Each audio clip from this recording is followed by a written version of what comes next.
Laura, will you call the roll, please? Commissioner Chung? Here. Commissioner Sill? Here. Commissioner Wilson? Vice Chair Koch? Here. Chair Ross? Here. Thank you. I'll open oral communications and invite any member of the public who's with us today who wishes to address us about an item that is not on our agenda to take this opportunity to speak. We can't discuss or respond, but we are interested in hearing what you have to say. Laura, anybody lined up for oral communications? Hand up, Rita Gomez. Welcome, Rita. Hi, thank you for meeting. I miss hearing your voices, and I hope to hear your voices somewhere in the safety element from this committee.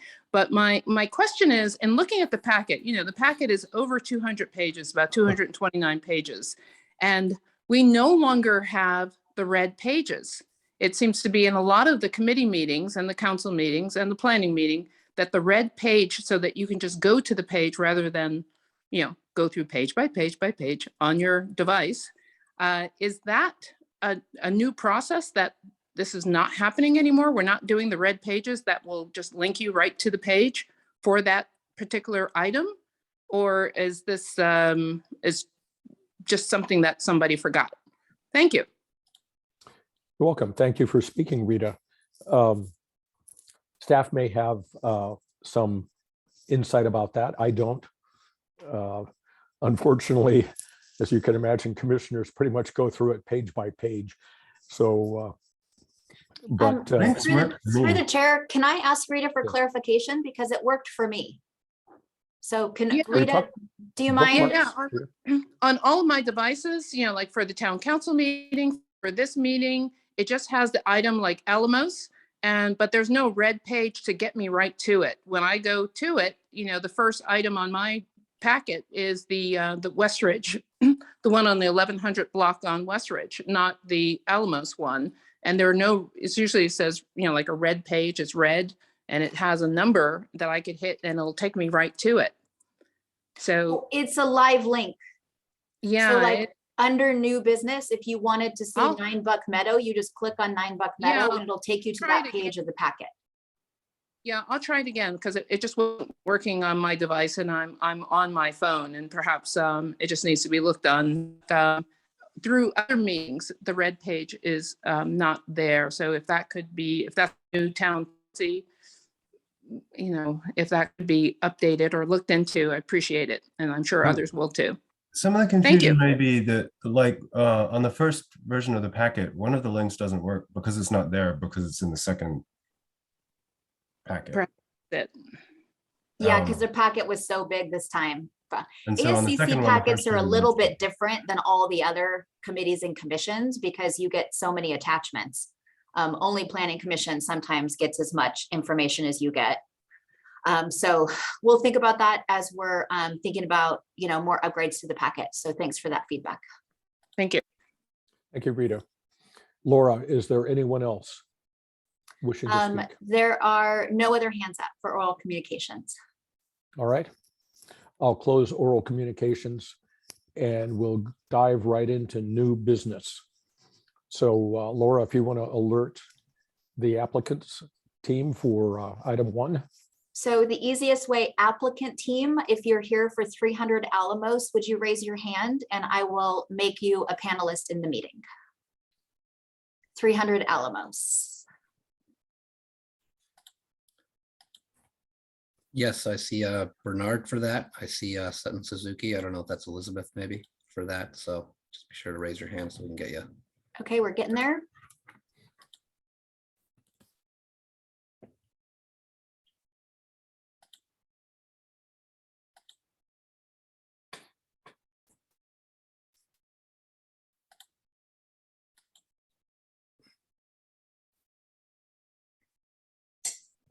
I've also got ZLA. Is that also for 300 Alamos? Let's see.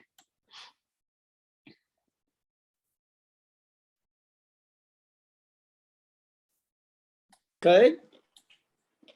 Can you hear me? Yes, Yes. we can. Okay. Great.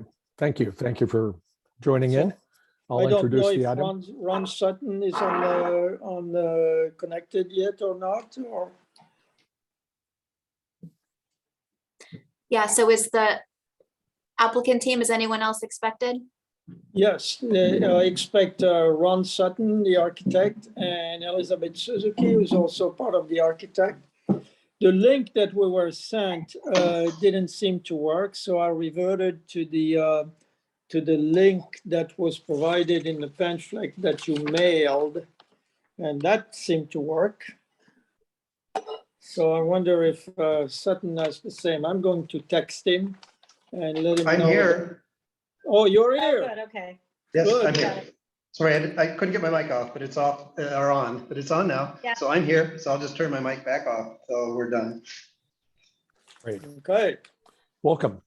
All right.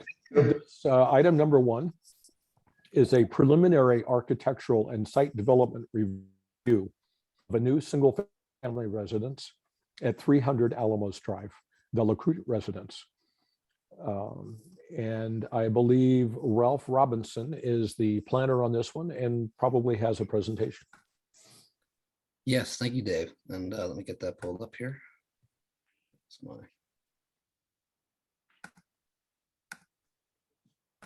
option here.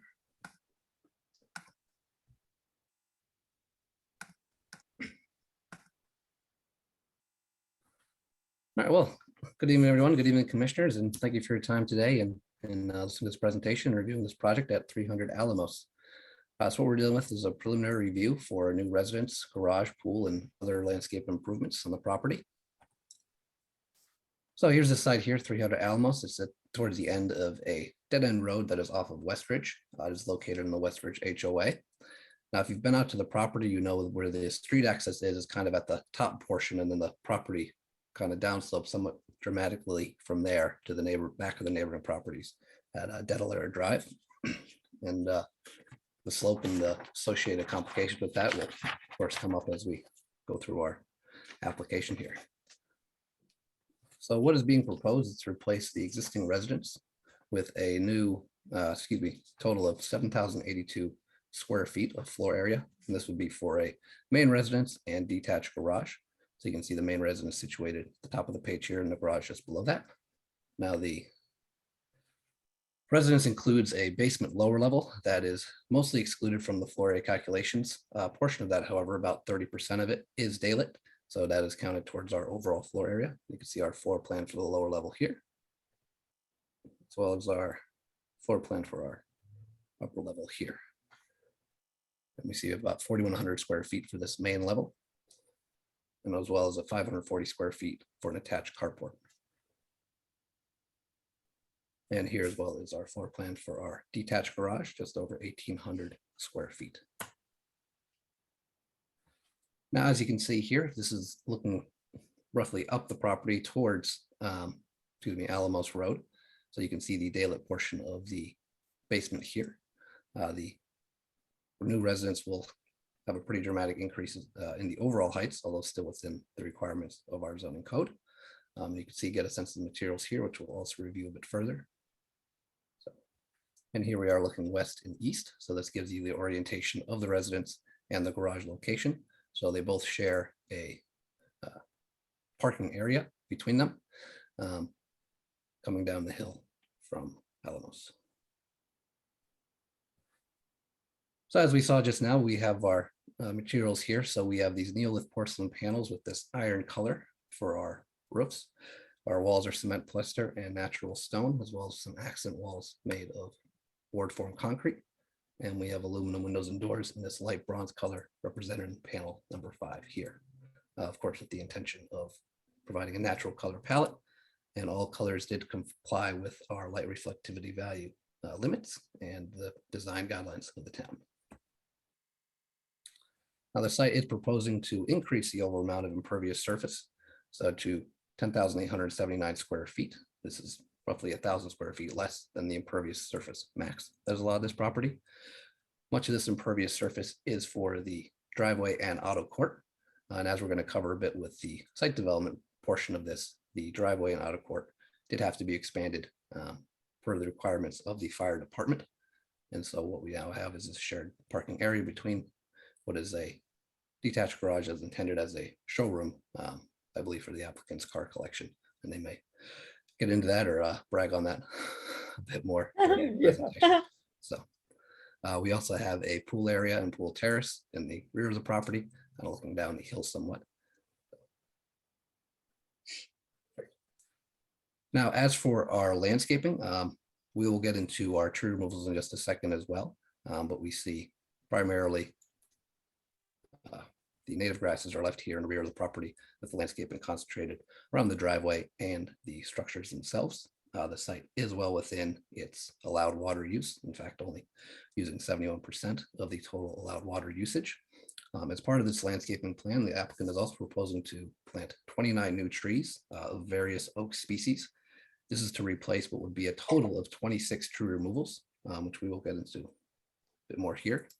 26 total tree removals, 7 of which constitute significant trees. So mix of coast redwoods with 1 live oak species as well. Now, most of the tree removals within the arborist report, which is included, I believe it is attachment 4, make reference to drought stress symptoms for these trees, codominant stems, or other associated conditions. Now, I believe the primary reason for the removal is to accommodate the construction and the changes to the site, but the applicant may want to speak to some of the reasoning and justification behind these tree removals as well. Well, the main reason for the. Oh, sorry, Bernard. Yeah, we'll get into that after. Okay, all right. So you have to guide me through No the problem. process. I'm obviously not familiar with it. Yeah, no problem. Great. So another big thing we're going to talk about here today, of course, is our excavation totals for this site. So this site would be subject to eventual planning commission approval for the site development permit. Now, much of this site work is to accommodate, like I mentioned, changes to the driveway orientation. So per the requirements of the Woodside Fire District, the slope of the driveway previously was too dramatic. So to bring that driveway into conformance and accommodate the new building area, we see this total of over 3,000 cubic yards of soil movement related to the site development permit. When we get into our kind of outstanding issues or additional items you want to consider, this is the first item we'll get into as well. And thinking about them in particular, the issue of the excavation work kind of being in the character of the existing topography. So something to opine on later for sure. So here we have our exterior lighting plan. This will also be an issue that we'll bring up as far as what might be an additional item of conversation here. So we see the current lighting plan. Now, this did decrease dramatically from the initial submission, which had more lighting along the driveway. So we see we have a few fixtures leading into the property. I believe the point there being for the applicant to be able to walk up and down the driveway at night with their dogs. And we also see a bit of path lighting, especially here on the left side, and then going into the rear of the property. So one of our outstanding questions is that the ASCC may want to direct the applicant to reduce this overall amount of exterior lighting. So public notice was provided on May 13th to property owners within 300 feet. We've not received any public comments during that time.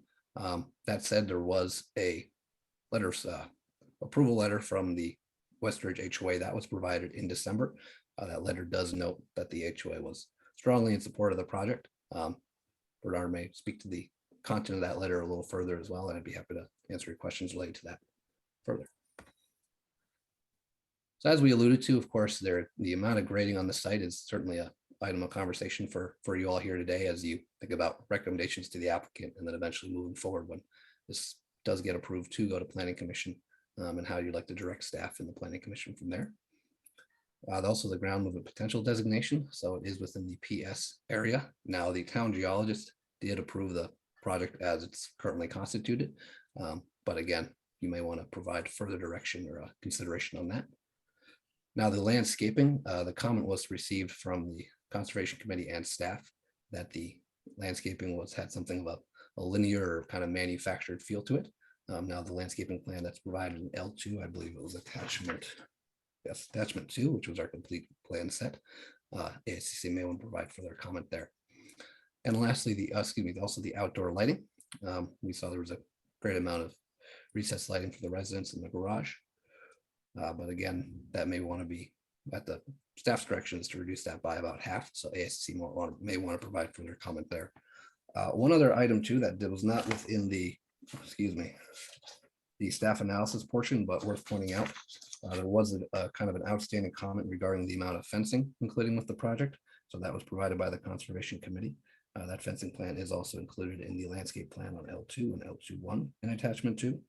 So again, ASCC may want to provide some direction regarding the amount of fencing. I believe it's intended, as you mentioned, the applicant does have a dog and they want to, you know, keep that dog contained, but of course we want to be respectful of, you know, wild movement by wildlife around the property as well.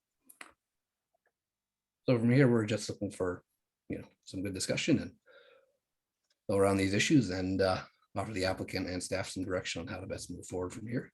Of course, I'm available for questions as well as the applicant team. We have Bernard, the homeowner, as well as the architect and some other folks here I see as well. So thank you for your time. Thank you, Ralph. Commissioners, do you have any questions for Ralph? Kenny. You mentioned that the ground slope movement potential designation was an issue that we might consider and respond to.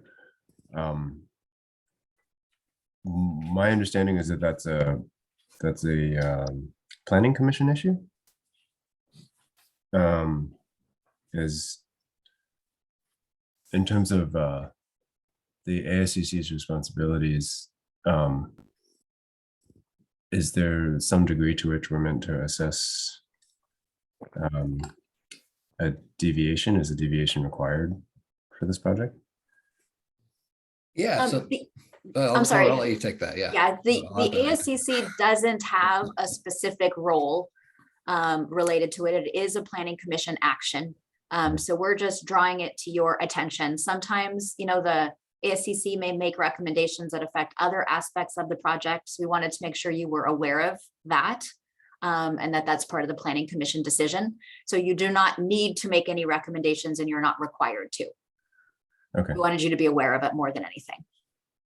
Okay, that's helpful. Thank you. Any other questions? Megan. Ralph, do you have a slide that shows the fencing and gating that you could pull up? I'm just having trouble opening this. Yeah, one. I can certainly pull up the plan there. Let's have two. Sorry. Even reduced, these are pretty hefty. Yeah, I think that's why I'm having trouble.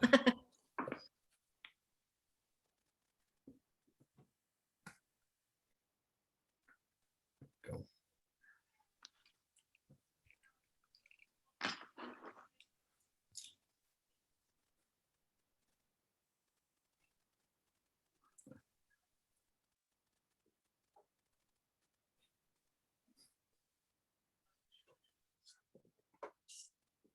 Okay, so I'll have to zoom a bit here. But so here's the fence detail as far as the fence that's more in the rear of the property. So we have this 6 foot, what the applicant's calling a dog fence. Open to light and air, but of course does prevent you know, any animals from passing through. And then here you see this, kind of zoom in a little more here.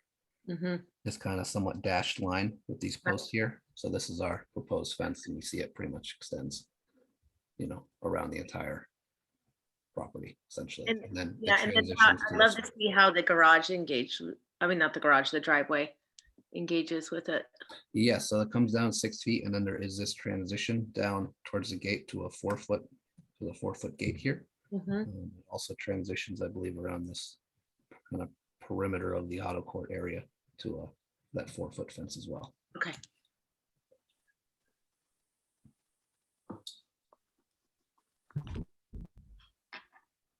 That it, Megan? Yes, thank you. Al, anything? Yeah, just a question. In some point in the drawings, I thought I saw a reference to a light on the mailbox, and then other places it did not seem to have a light. So could you clarify whether there's the proposal includes a light on the mailbox? Yes, well, so the most recent version I have of the lighting plan does not include that. I'm wondering perhaps that could have been a relic from a previous submittal. So Okay, I'll let the thank you. applicant clarify there. Yeah. All right. Very thorough presentation, Ralph. I don't have any questions. So I will now invite the applicant team to add their comments. You're not required to say anything, but if you have some thoughts you want to amplify on Ralph's presentation, now is your time. So welcome, and please go ahead. Thank you. I think I will turn it to Ron Sutton, the architect. Then I will have a few more comments regarding the lighting and the fencing. And but we can do that after Ron has made his presentation. Yeah, you're. All right, I'm here. I'm just going to pull up our presentation.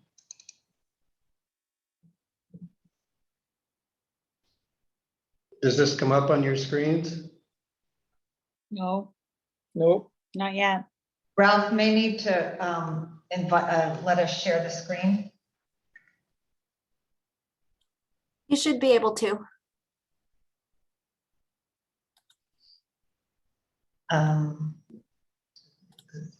Do you have the share screen button across your bottom ribbon? Hold on. Sutton, yeah, is your just video enabled? just a second. Yeah, okay. Yeah, we don't have your video either. And sometimes there seems to be a connection. Oh, thank you. Sorry, you're right. No, we're still not there. We still don't have it.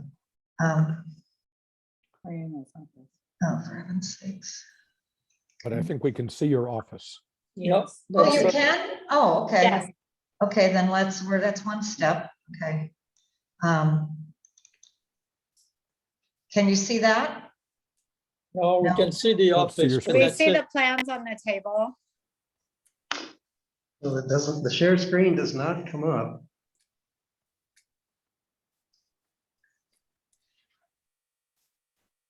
Okay, let's see. Let's go back to. Here, let me try this. Oh, minimize that one. Okay. I just sent you an invitation to be a co-host of the meeting. Oh, okay. So accept that, and then you definitely should be able to share. Share screen. While they're doing that, do you want to? Okay. Okay. Okay, hit share screen Okay, Right. first. success. Oh, yeah, you can see it? We can. Yeah. Okay, there you go. Ron. All right. So I'll give you just a brief history of the project. We originally started this design in early June of 2021. And so when we started this to develop the design, we encouraged Bernard and Jennifer to make contact with their neighbors, and they're pretty neighborly, so it was pretty easy for them to do that, to let them know that we were planning something. And we kept them in tune as we went along. We also got their feedback right away as to any issues that might come up as we moved along with the project. So when we were designing it, we wouldn't have to backtrack. So this drawing here shows in pink the location of their property. And everything in blue is letters that we have received in response in favor to the project from the neighbors, which are all the immediate properties pretty much in Westridge. And then the ones in yellow are people we contacted but did not get a response. There are two properties. The two down below are actually owned by the same person, but there was no response. And the one in green is had a nice conversation with Bernard and Jennifer and was verbally fine with the project. So we did our homework with our neighbors and got things where we needed to get them from that standpoint. So then, again, this is our project as we talked about. We have a major driveway that extends down the property. When we first started this, we had hoped to use the existing driveway, and we'll talk about this a little bit more. But then we quickly found out from the fire department when making contact with them, because this is in the house, we would have to meet their new requirements. The new requirements are even more than just the slope of the driveway, which is significantly more than what's allowed, but also has to do with the turning radiuses of the driveway. If you've been out to the site that first entrance into the property is a hairpin, very difficult to deal with. And then when you get to the bottom, the site is very, very steep, dropping into the property. So that had a lot to do with dictating the design, and we'll go through that a little bit more. But again, you see in this our two buildings, our accessory structure, which is the detached garage, and then the main residence and the pool beyond. The design of it was to be stretched along following the contours as much as possible. Once we developed the design, we were able to then in November have our submission sent in and our storage poles put up for the Westridge Homeowners Association. We also, at that point, got letters from neighbors. Of course, it's usually when the story poles go up that the neighbors all of a sudden decide maybe the project isn't what they had anticipated. But we had great success with the neighbors. They were happy with everything. They felt we respected what their issues were or what issues might be. And so there were no issues. So there are quite a few issues that they had, but we covered them all for them. And we were very happy with that as far as the neighbors are concerned. Also, then at that point, we got the letter from in November, late November, early December from Homeowners Association with wanting to be supportive of the project, and we're very happy with the materials, the design, all the story poles on site, and met with them there, and it was a great meeting. So as we go along, we've talked about the materials. The materials are and the design. It's again, for the most part, it's a single-story house from as you view it.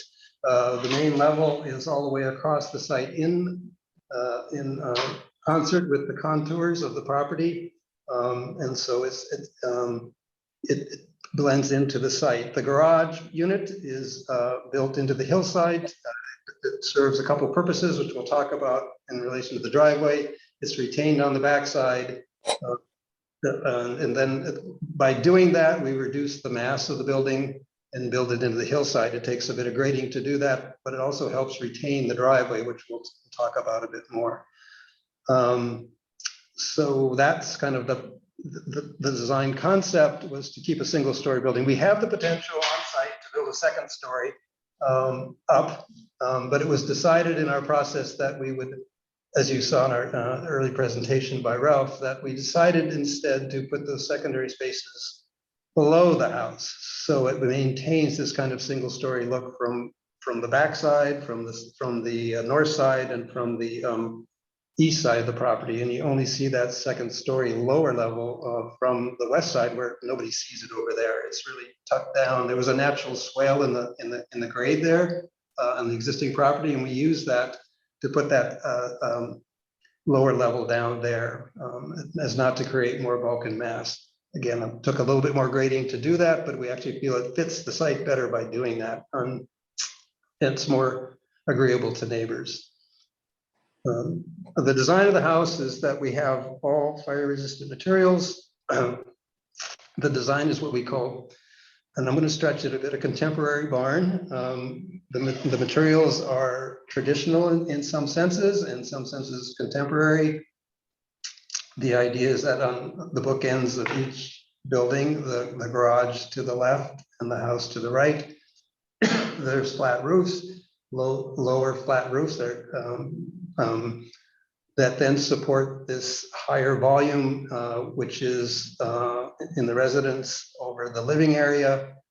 The smaller volumes, the flat roofs on the left and the right of the building, are for bedrooms and private areas. Same with the garage. There's a shop on one end and there's some mechanical equipment on the other end. But then the building, the roof spans between, which is made to look like 410 porcelain panels. The materials are natural stone and stucco with some board form concrete. This is a view down the auto court between the two buildings. So you see the auto court, the driveway comes down, and then the auto court is in this area here. And it creates the transition between vehicles and the people going into the house.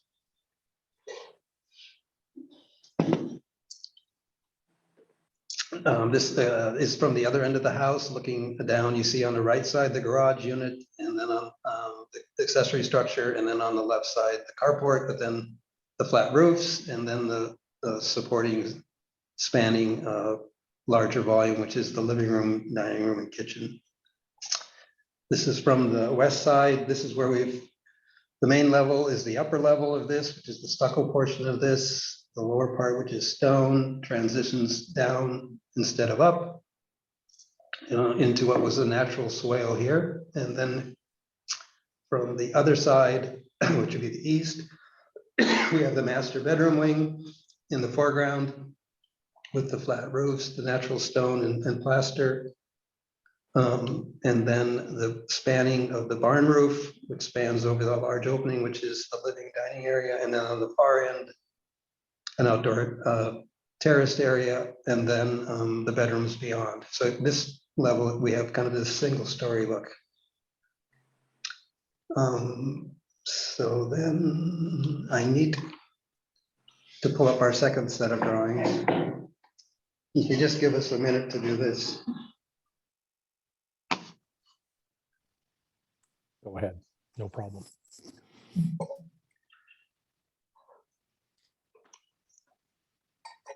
So in the interest of time, if that's agreeable to the committee, I can speak a few words about the fencing. Actually, Barry, we have drawings to illustrate. Oh, you have drawings. Okay, that's fine. All right.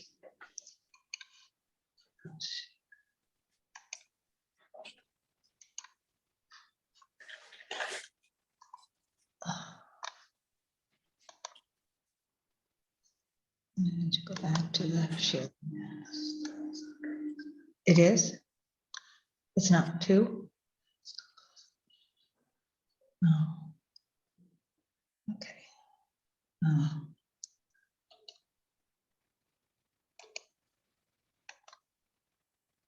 This is it, right? That's right here.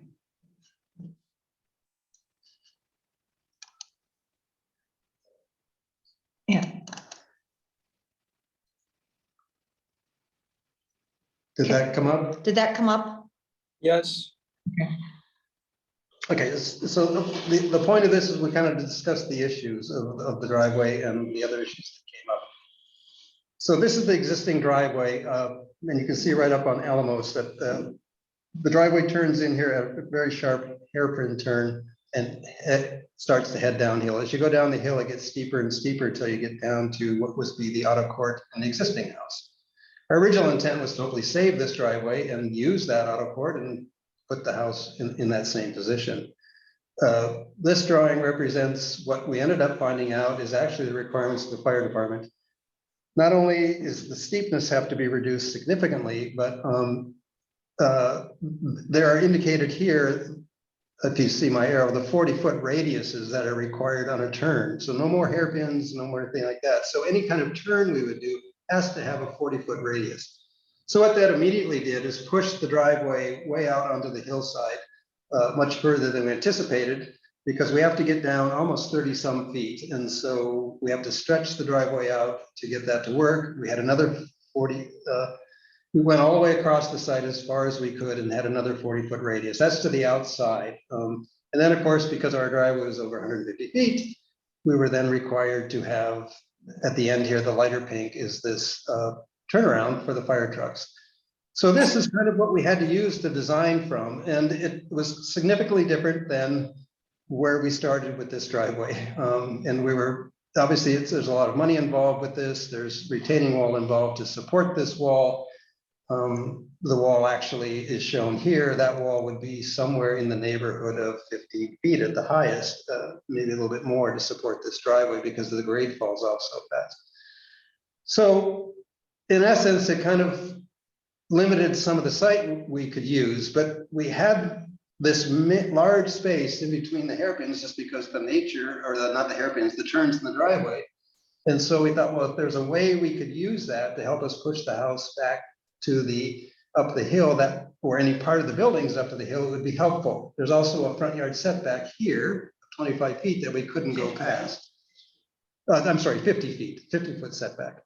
So our solution then was, after trying different things, was to actually take and put the accessory structure here instead of having it out on the site somewhere, which would have made it much, much more massive. It does two things for us. One, it gets a place for it that's built into the hillside, but it also helps support the driveway. We're using the wall of the backside of the garage then at that point to help support the wall. The wall is about 10 feet high. So instead of having a 15-foot high retaining wall here, we could reduce the height of this wall to 5 feet and then combine it with a garage back wall of 10 feet, gave us our 15 feet. So it softened the hillside. It provided us a place for the road. And then that's where the concept was generated of this auto court that then would be between the two buildings instead of having the garage attached to the building or otherwise. And that allowed us then to pull the house back up the hill as far as we could, because we had issues with neighbors on each side that potentially, if the house went out too far, it would block their views across the beautiful hillsides. So that's how the project was generated for its layout and space. The part of it that was interesting is even after we had the driveway down this far, the grades matching up with the fire department and the curves, we were still 3 to 4 feet above the existing auto court, which then required us to actually add more fill into the auto court. So this is where the major portion of all the grading takes place on the site, is the fact that we had to create this driveway. We had to provide some means of support for that driveway with backfill. We had to raise the auto court a bit to get that to work. And so a good major portion of the grading takes place because of this driveway and the requirements for it. The house itself then, from the auto court, to help reduce that grading, we actually step down before you go into the house here about 18 inches. So that's even lower. We lowered that back down on the site, so it's not as high as this auto court. So that was our solution. I think anybody that was going to develop this property would be in the same situation, that they have to get this driveway down. And we could not see any other way to do this. We worked with a civil engineer as well, and this is what we were able to develop. This drawing shows how that garage is tucked into the hillside.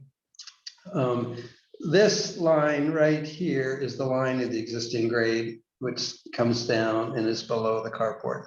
The line here, just above that, the floor of the garage, this brown area and all of this area up here is all fill. And so that's part of where we have to provide fill for that. But the house itself, I think when you look at the numbers, the amount of grading for the house is pretty insignificant. That's all built within what's, kind of natural the grades are giving us. There's some dirt work there, that's obvious in any house, but that's kind of that concept. So I just wanted to address that grading issue with this drawing. This drawing here then goes to the next issue of lighting. This was the original lighting plan, and unfortunately, even after we made our changes, it got submitted with our new package. This was the plan that the planner and the lighting originally requested us to reduce lights. There are over 18 lights. I think there are 19 lights going up the driveway. There was a light on the mailbox. There's 2 lights on the gate. We were asked to reduce those. That was mostly the specific areas he wanted the lights reduced. The new plan is here, and basically we have 6 lights going up the driveway. So we reduced the number of lights on the driveway by 2/3. We took the lights off the gate and we took the lights off the mailbox. These others are just very minimal shaded down lights. These actually lights are right on the surface of the driveway. They just project out horizontal. These lights over here are your standard landscape lights that are on, it's 25-inch little post. And so that was how we reduced the lighting from the original concept, or the original revised the comments from the planner. On the landscape issue, it's a little bit more, this one was, I don't know, we'll tell you what we thought was the issue with it is what we got from the Conservation Committee.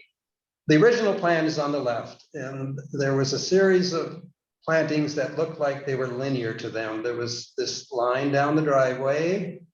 There was this line in the curve here. There were these trees here, there were these trees here. There were a row of trees right here that are very difficult to see. And then there was this row of trees here. And there was this row of trees.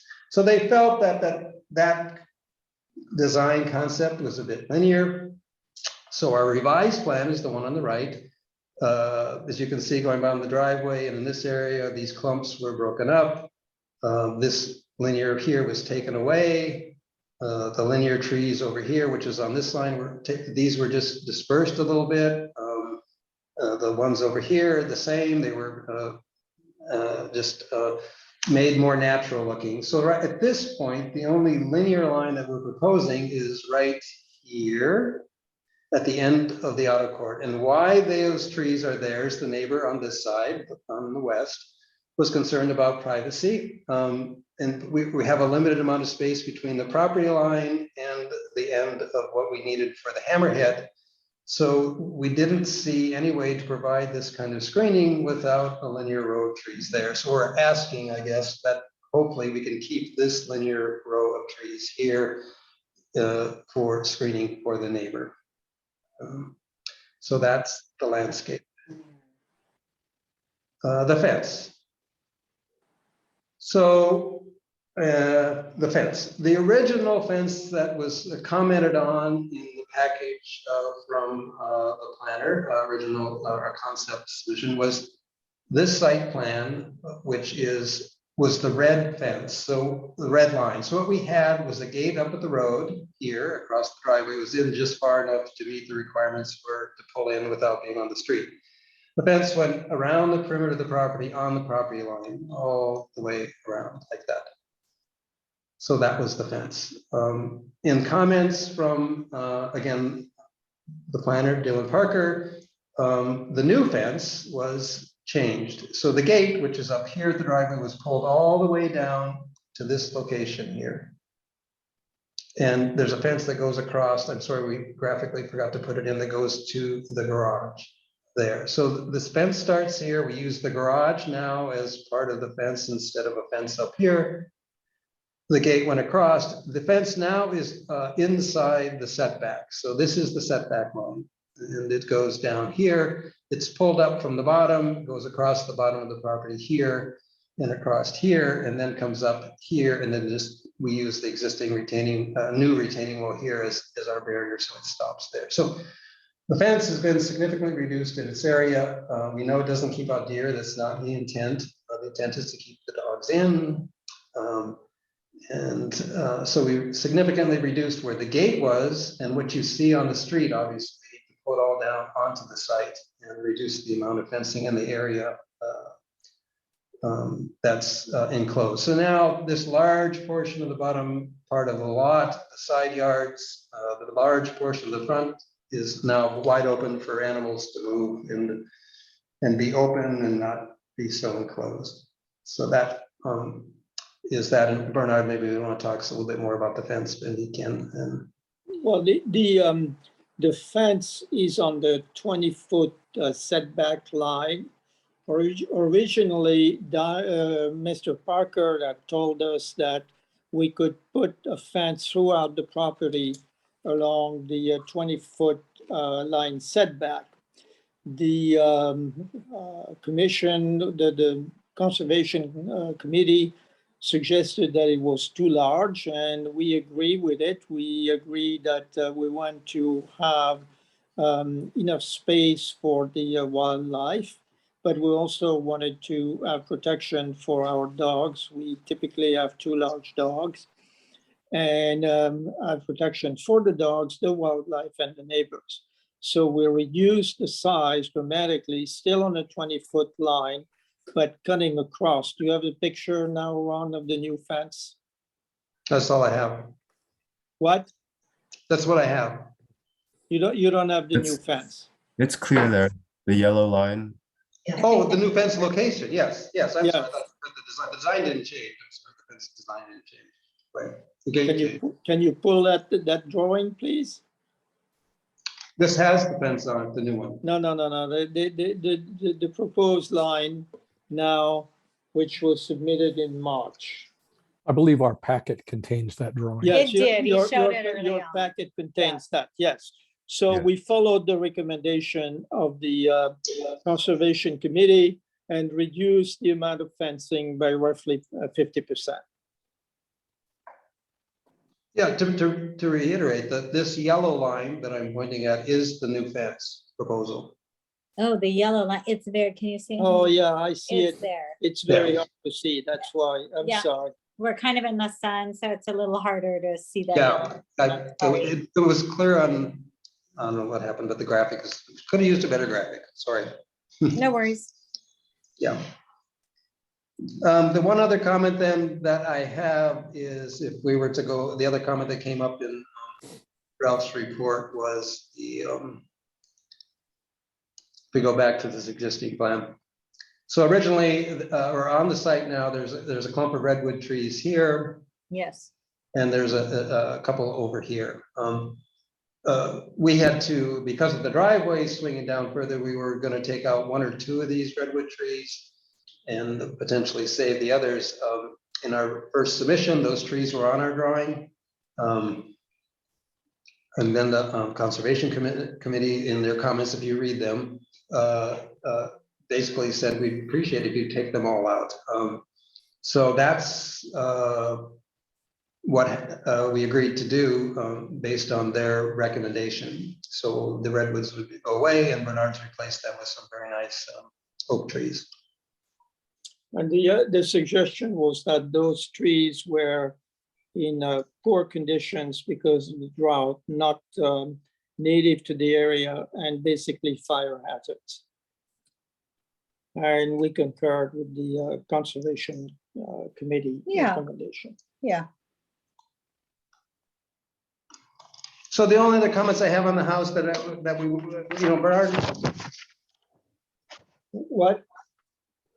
Conservation considering the project. So we have an array of panels on the garage that pretty much has dual purpose. It will be large enough to pretty much make net zero on their energy use for electricity.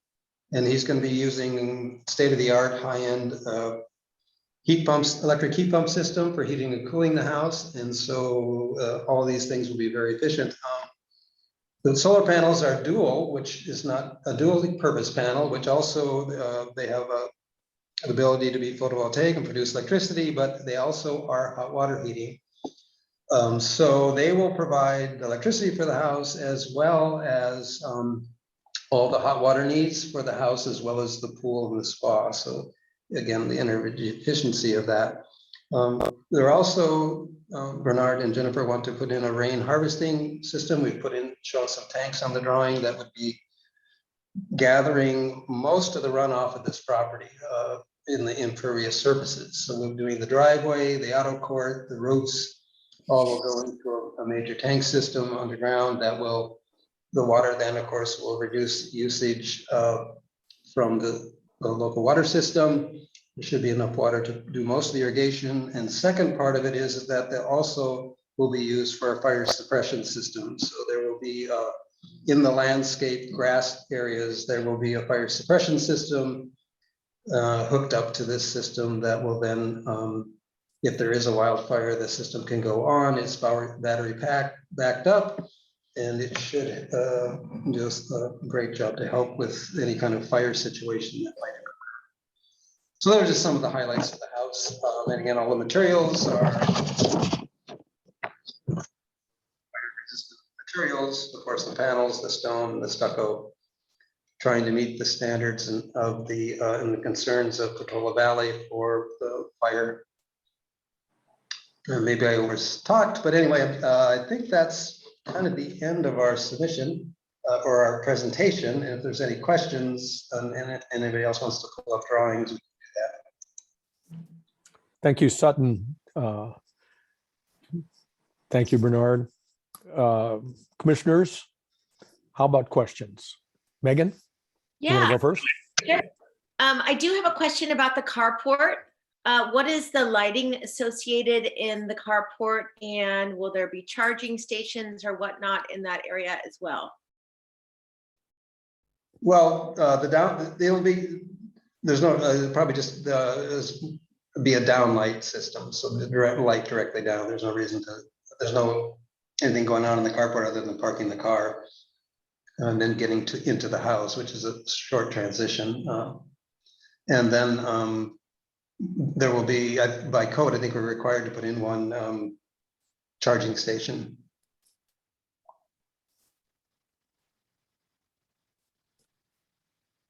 The lighting on the carport, is minimum because it's just to allow at night to enter into the house. There is no other need, purpose for lighting in the carport.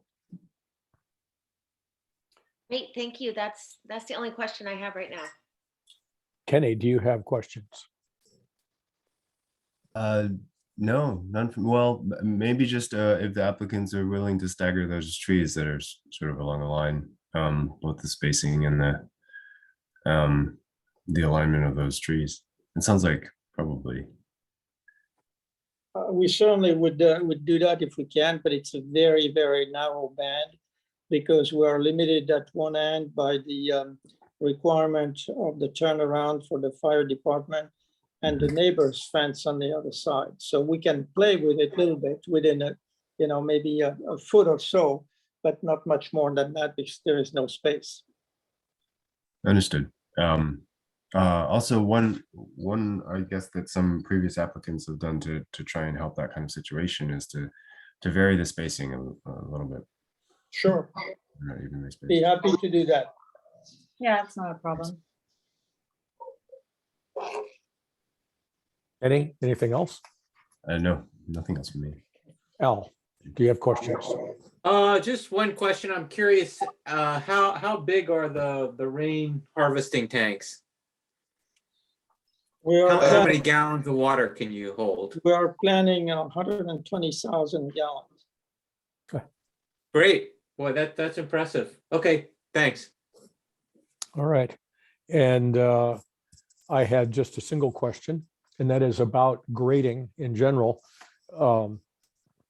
One of the concerns that the community has, but doesn't get expressed very well in grading numbers, is the amount of either off-haul or import to the site, because that means trucks, means dirt on the roads and so on. My impression is, although again, it's not really expressed in the numbers, that you're going to be able to use probably a fair amount of the spoils from your pool, house, garage, and foundation excavations as some of the fill that you need for the driveway. Do you have any sense of that? Has anybody given you an idea of how many trucks of either port all you're going to end up with? Yeah, I can address that a little bit, and Bernard can as well.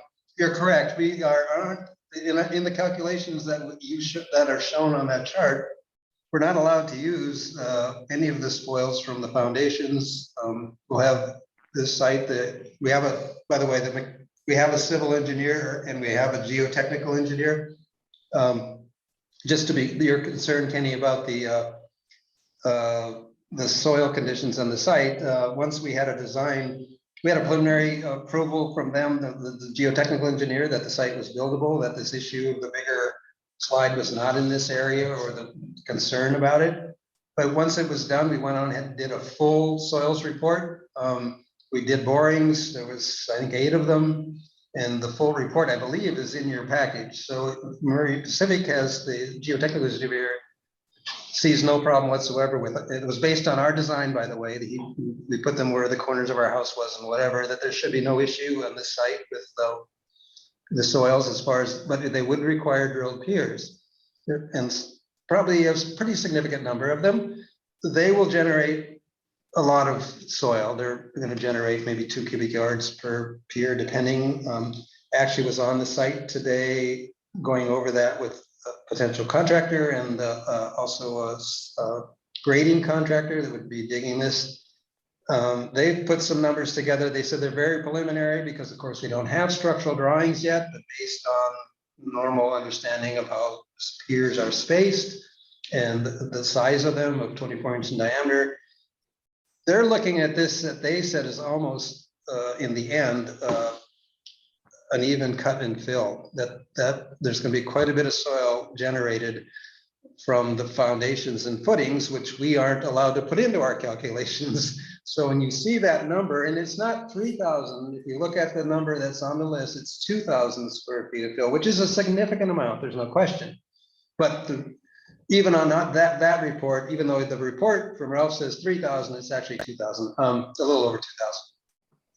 They're expecting it by the time we dig out these things, as you have just mentioned, and by the time we figure in the piers for the driveway, the outside areas, the house, and the grade beams that go with them, that it shouldn't be, they're thinking it's going to be closer to an even site, but we could probably hone in on that a bit more. It would take a little bit of money for Bernard to approve, and them spending some time to kind of come up with that number. You know, it's a little early, it's kind of hard sometimes in design review at this early stage to, you know, just know exactly what your structure is going to be. But anyway, but the point is correct. It's not going to be as nearly as bad as those numbers appear to be, if you will. I don't think. Right. Well, thanks for that clarification. And the reason I ask is largely because we are referring this on with a recommendation to the Planning Commission. Yes, understood. Who makes decisions about soil movement, and the soil movement calculate into account soil that's moved either direction. Yes, exactly. So but it doesn't do not, anything. Yeah, right, if you but cut it does 50 not feet net, and you fill 50 feet, it adds up to 100. right, and Even though you're the even. calculation doesn't provide for a sort of netting out of what the sort of community concern is are we going to see a lot of trucks on the street hauling dirt? And so that question may be relevant for the Planning Commission, especially because they're the ones that make the decision because of the amount of cut and fill here. So just a recommendation, make sure you address that when you're talking to the Planning Commission. Yeah, thanks for the heads up. I don't have any other questions. Has anybody else thought of any while I was blathering on? No? All right, then thank you all for a very impressive presentation, very thorough. I'll now open this item for public comments. So if there are members of the public who would like to address us about this application, now's the time to do it. And I'm looking at you, Laura. Yes, and could you please stop sharing your screen so that we have a better view during the public comment? Great. The first public comment is from Rita Gomez. Welcome again, Rita. You're up. Hi, thank you. First, in talking about this property, were the previous owners, one of the first name is Anne? I just want to confirm that before I say what I'm going to say about, I just want to confirm that this is that property. We don't know the previous owners. I don't It was know. in a trust and sold, so Yes, yes. Well, I'm pretty sure it's the property. When I was building my property on at 300 West Ridge, the couple that was in that house had quite a few concerns about seeing my home and how much I can see their home. And, you know, I know I didn't receive a postcard or anything about this particular project, but, you know, and seeing the folder and the files today is the first time I'm aware of it.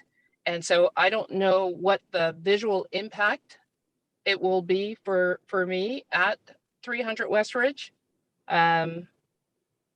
So I just want to put that on the record that I'd like to, you know, if you do have photos or something that you could send to me, I can contact you a different way and give you my email, or we can connect somehow. But the previous owners, I believe they also had an issue with 121 Ash Lane when it was being built, because our places were being built at the same time. So I can't see ours from 300 Westridge. Like there's no visual from 300 Westridge to Alamos. Like there's no visual. If you go to Google Earth, I mean, that doesn't, and the only thing I confused. know about the previous owner, they had a Greek name. And No. so perhaps I'm not talking about the same home, but I'll look into it and I'll follow it up. Yeah, because Ash Lane sits between us. You're much closer to Ash Lane, and our property on Alamos sits right above the small Ladera community. Like our neighbors look down onto Ladera community. Okay, well, I'll look on a map. And so, and if I'm wrong, I Alrighty. apologize, but I No will worries. look at it. But thank Yeah, you. yeah. It looks like a beautiful home, beautiful Oh, thank drawings, and a you. beautiful home. Thank you. And welcome to the community. Thank you so much. Thank you, Rita. Laura, it sounds like there are more public speakers. Yes, Dave Toole. Dave, welcome to the meeting. Thank you. And we're looking forward to Bernard and Jennifer being our neighbors. Our property sits to the east of theirs, and we recently went through the building process, so we're empathetic with working through it. And there was agreement that there would be a clear path for our view towards the north, and with the updated landscaping and fencing plan, we would appreciate seeing it and walking through it. We can understand what the plan is and what implications there might be. Go ahead. Yeah, we just have some concerns because our family room, where we spend most of our time, is going to probably have a pretty direct line of sight to the cars coming in and out of the carport, the garage area, and also just the lighting from the garage, you know, when people come and go at night. So if we saw the landscape plan, maybe we'd be able to either add some plants to kind of block that, or just talk about, you know, how that's going to affect us. And where are you located? Are you adjacent or? We're at 250 Alamos. The fence will be a new demarcation as there's no fence today. So we're on the east side. Immediately adjacent? Yeah.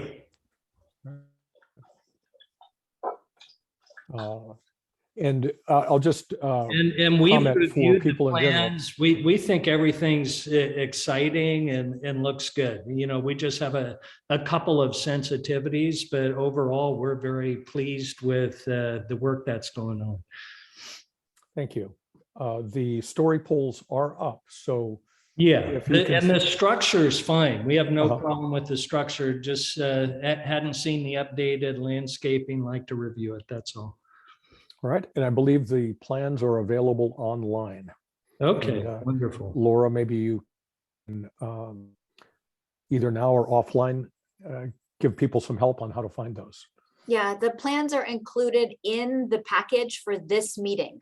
So if you go to the Okay. calendar and select this meeting, you can see all of the plans. And I also encourage you to continue to work with the applicant team Yes. before the planning commission meeting to make sure that any concerns you have been addressed. Yeah, I don't see anything significant. Looking forward to reconnecting. So thank you. Yeah, I mean, anytime we can go over that, Dave, and Great. Yeah, just let us know. We'll work with you with no worries. Okay, wonderful. Looking forward to seeing you. Thanks. You as Right. well. Laura, more? Next is John Gouchard. Hello, John. Your turn. Good afternoon. I think this is a very impressive project. We are heartily in favor of it. We are directly across at 225 Alamos. We've reviewed the plans, discussed it with the LaCroutes. We have no issues with it. We're looking forward to having them as our new neighbors. I would address Rita Combs' comment. I think she's referring to Ann Hillman at 177 Alamos, which is a property on the sort of southeast side of our property. And I don't think that Rita is concerned about the property at 300 Alamos. I think she's talking about Ann Hillman's property, which has just been vacated by Ann Hillman. Okay, that Yeah. makes more sense. All right. Thank you, John. Laura, anybody else? Thanks, John. Next is Peter. Peter, go ahead.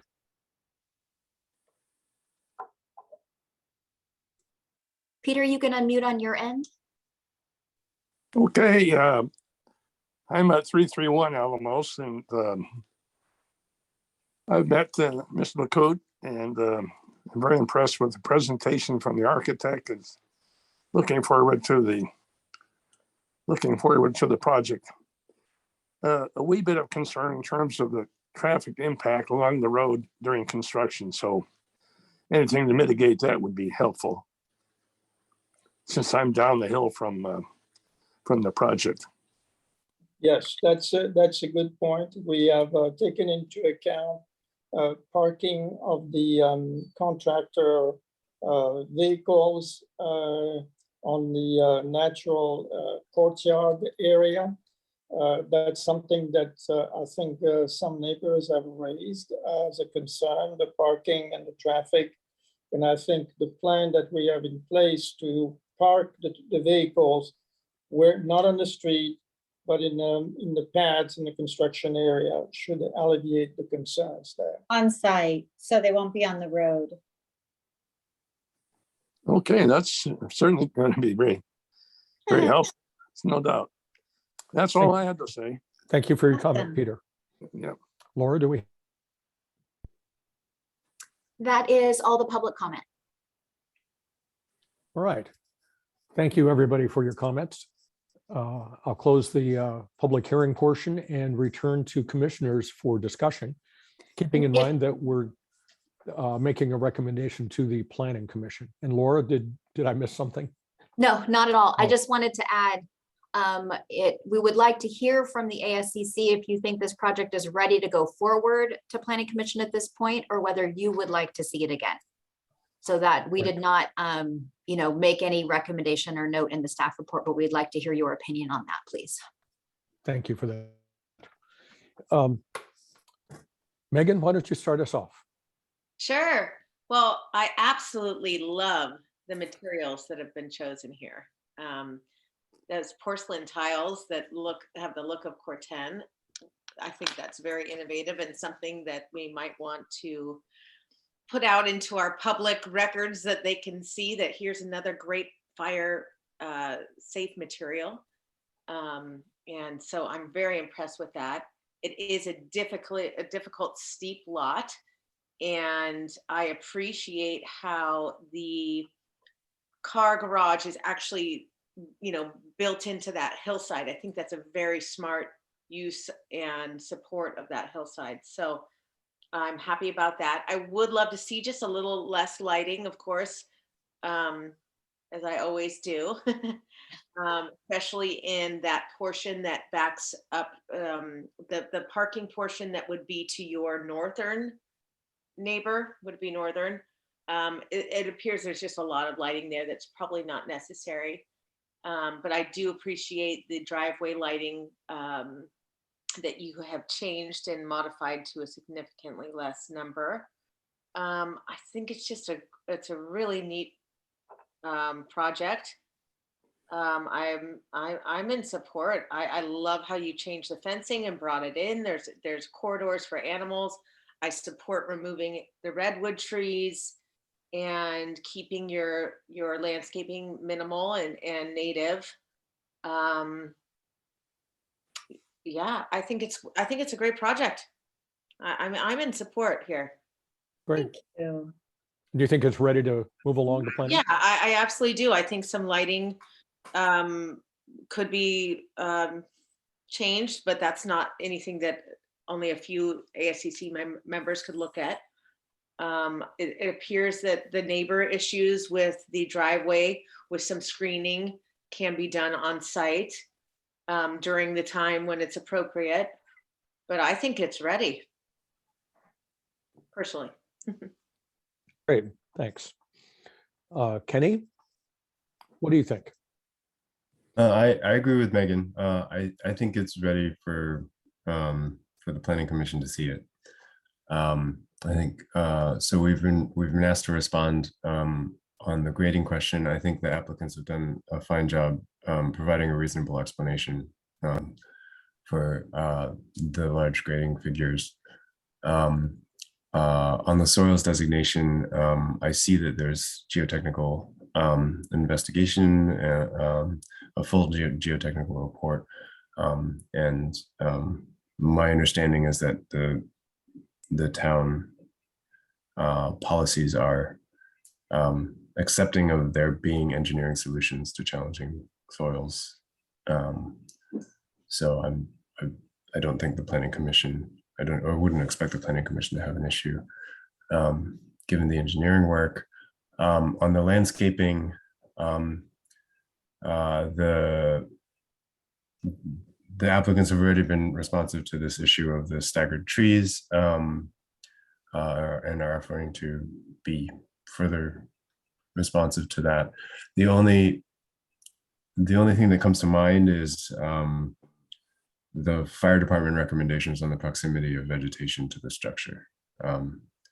There's quite a bit that sort of contravenes what they describe as best practices. Apart from that, obviously the building materials and so forth, I agree with Megan. I like the sort of innovative application of the porcelain tiles and so forth. It sets a nice example and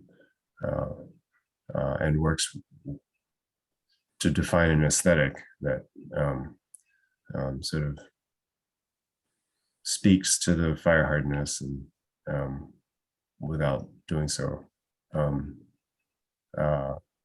to an excessive extent. The outdoor lighting, I can be supportive of Megan's suggestions. I think there's a significant issue of the controls. Them not being on all the time and finding a way for them to be on only when you need them, I think will make a big difference. I think the celestial events that the residents of Portola Valley love to be able to enjoy often happen at times when nobody would be using their lights anyway. So as long as the controls support the lighting that you do have being off when you don't need them, I think that makes a big difference. Apart from that, I don't have any significant concerns. I really appreciate the effort to use the solar electricity, solar hot water, best practices for efficient mechanicals, and the rainwater harvesting and usage is, I think that's awesome. So I think it's on the whole, it's a wonderful project. So I would recommend it, the planning commission to approve this. Thank you, Kenny. Al? Yes, I certainly agree with Megan and Kenny. I think that the architecture in the proposal is just stunning. Very clever site design.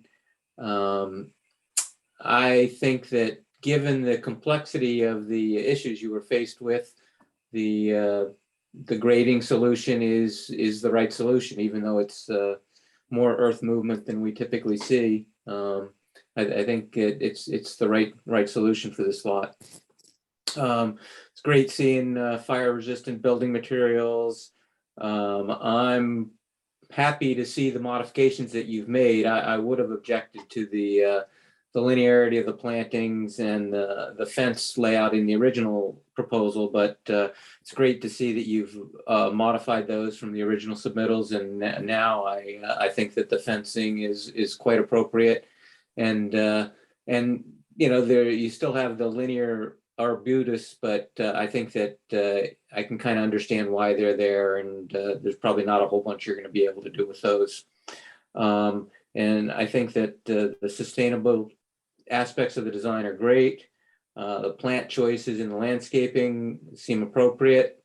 I'm comfortable with the lighting everywhere, but I don't really understand why there's a bunch of lights, path lights at the end of the driveway near the arbutus. They don't really go anywhere. So my preference would be to see those. I think it's 4 lights there go away. But that's kind of minor in the whole scheme of things. I would definitely hope that the Planning Commission approves this, and I think that it does not need to come back to us. You know, maybe just have 1 or 2 ASCC Commission members take one last look at it. But I think that the proposal is excellent. Thank you all. Well, I don't have much to add.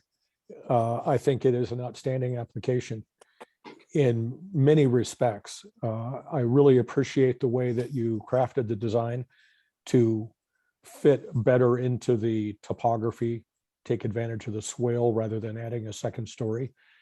I think that is that kind of solution is often overlooked by applicants, and partly because of cost reasons, I'm sure. But I think it does a great job of our design guidelines are hoping to see.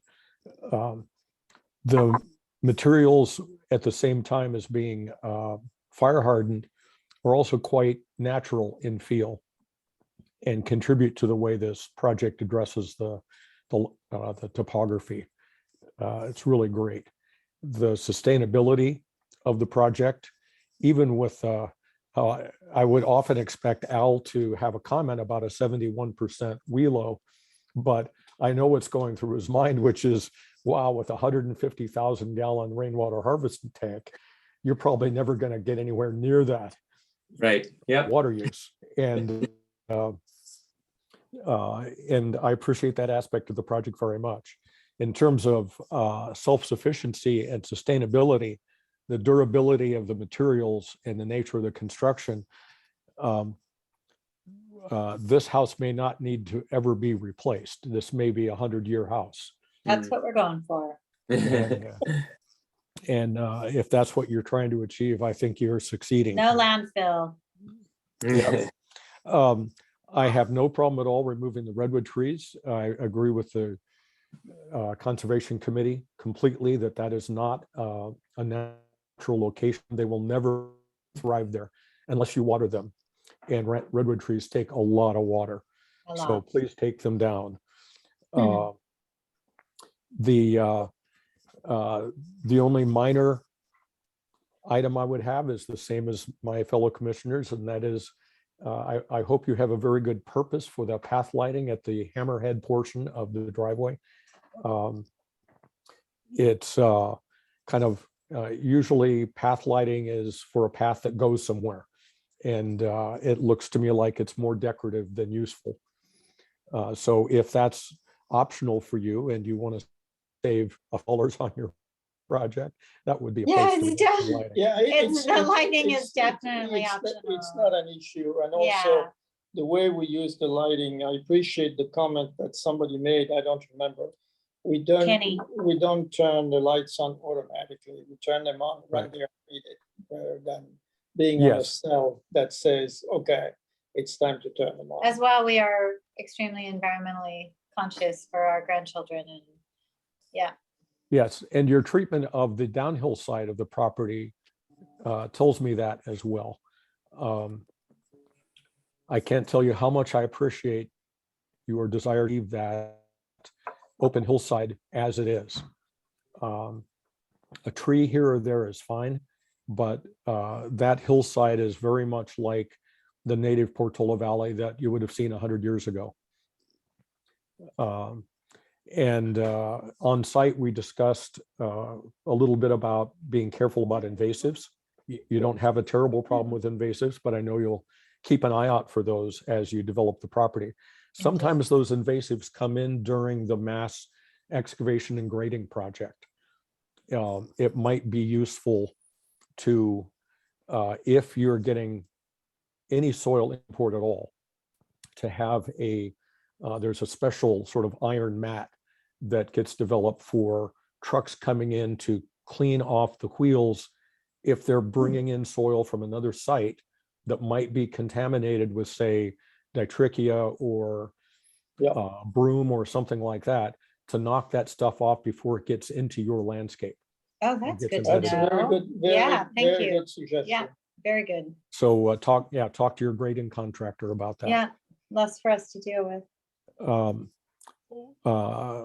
Overall, I'm enthusiastically in support of your project.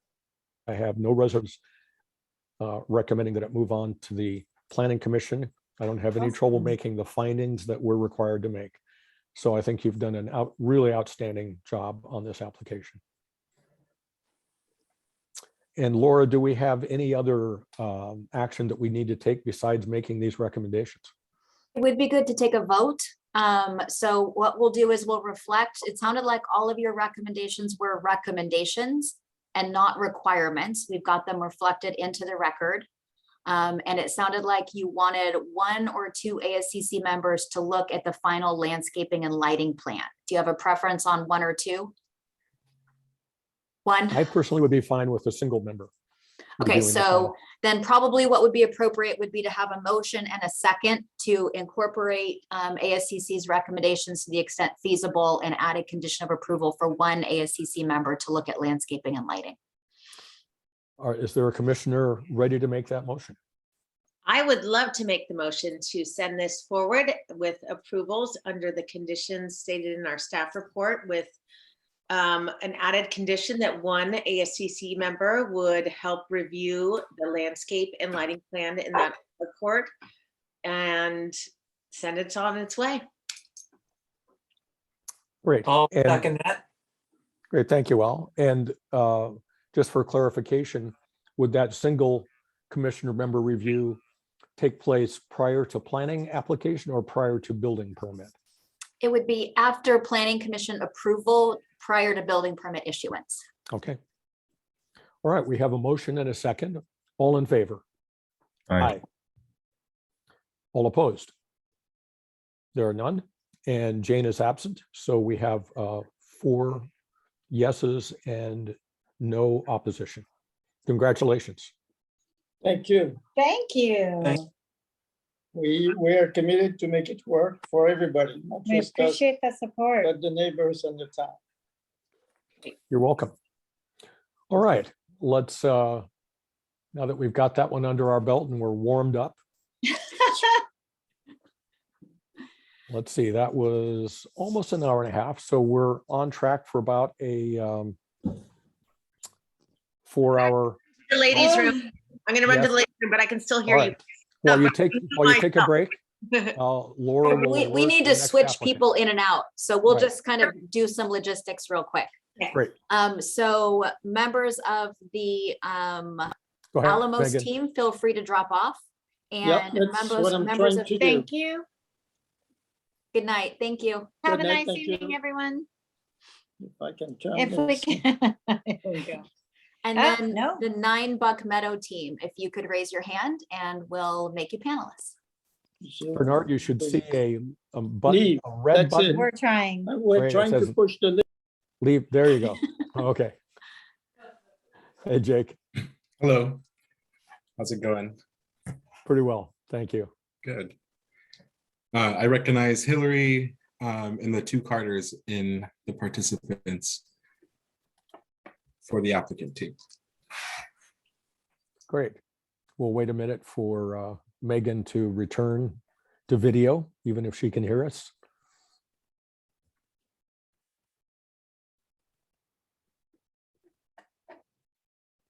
I'm still here. I'm just putting some things in the oven.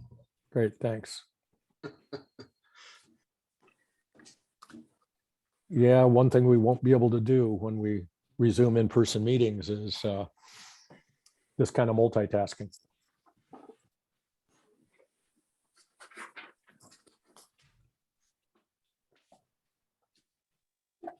But we'll talk about that a little bit if we have time at staff reports. So Megan, let us know when you're back.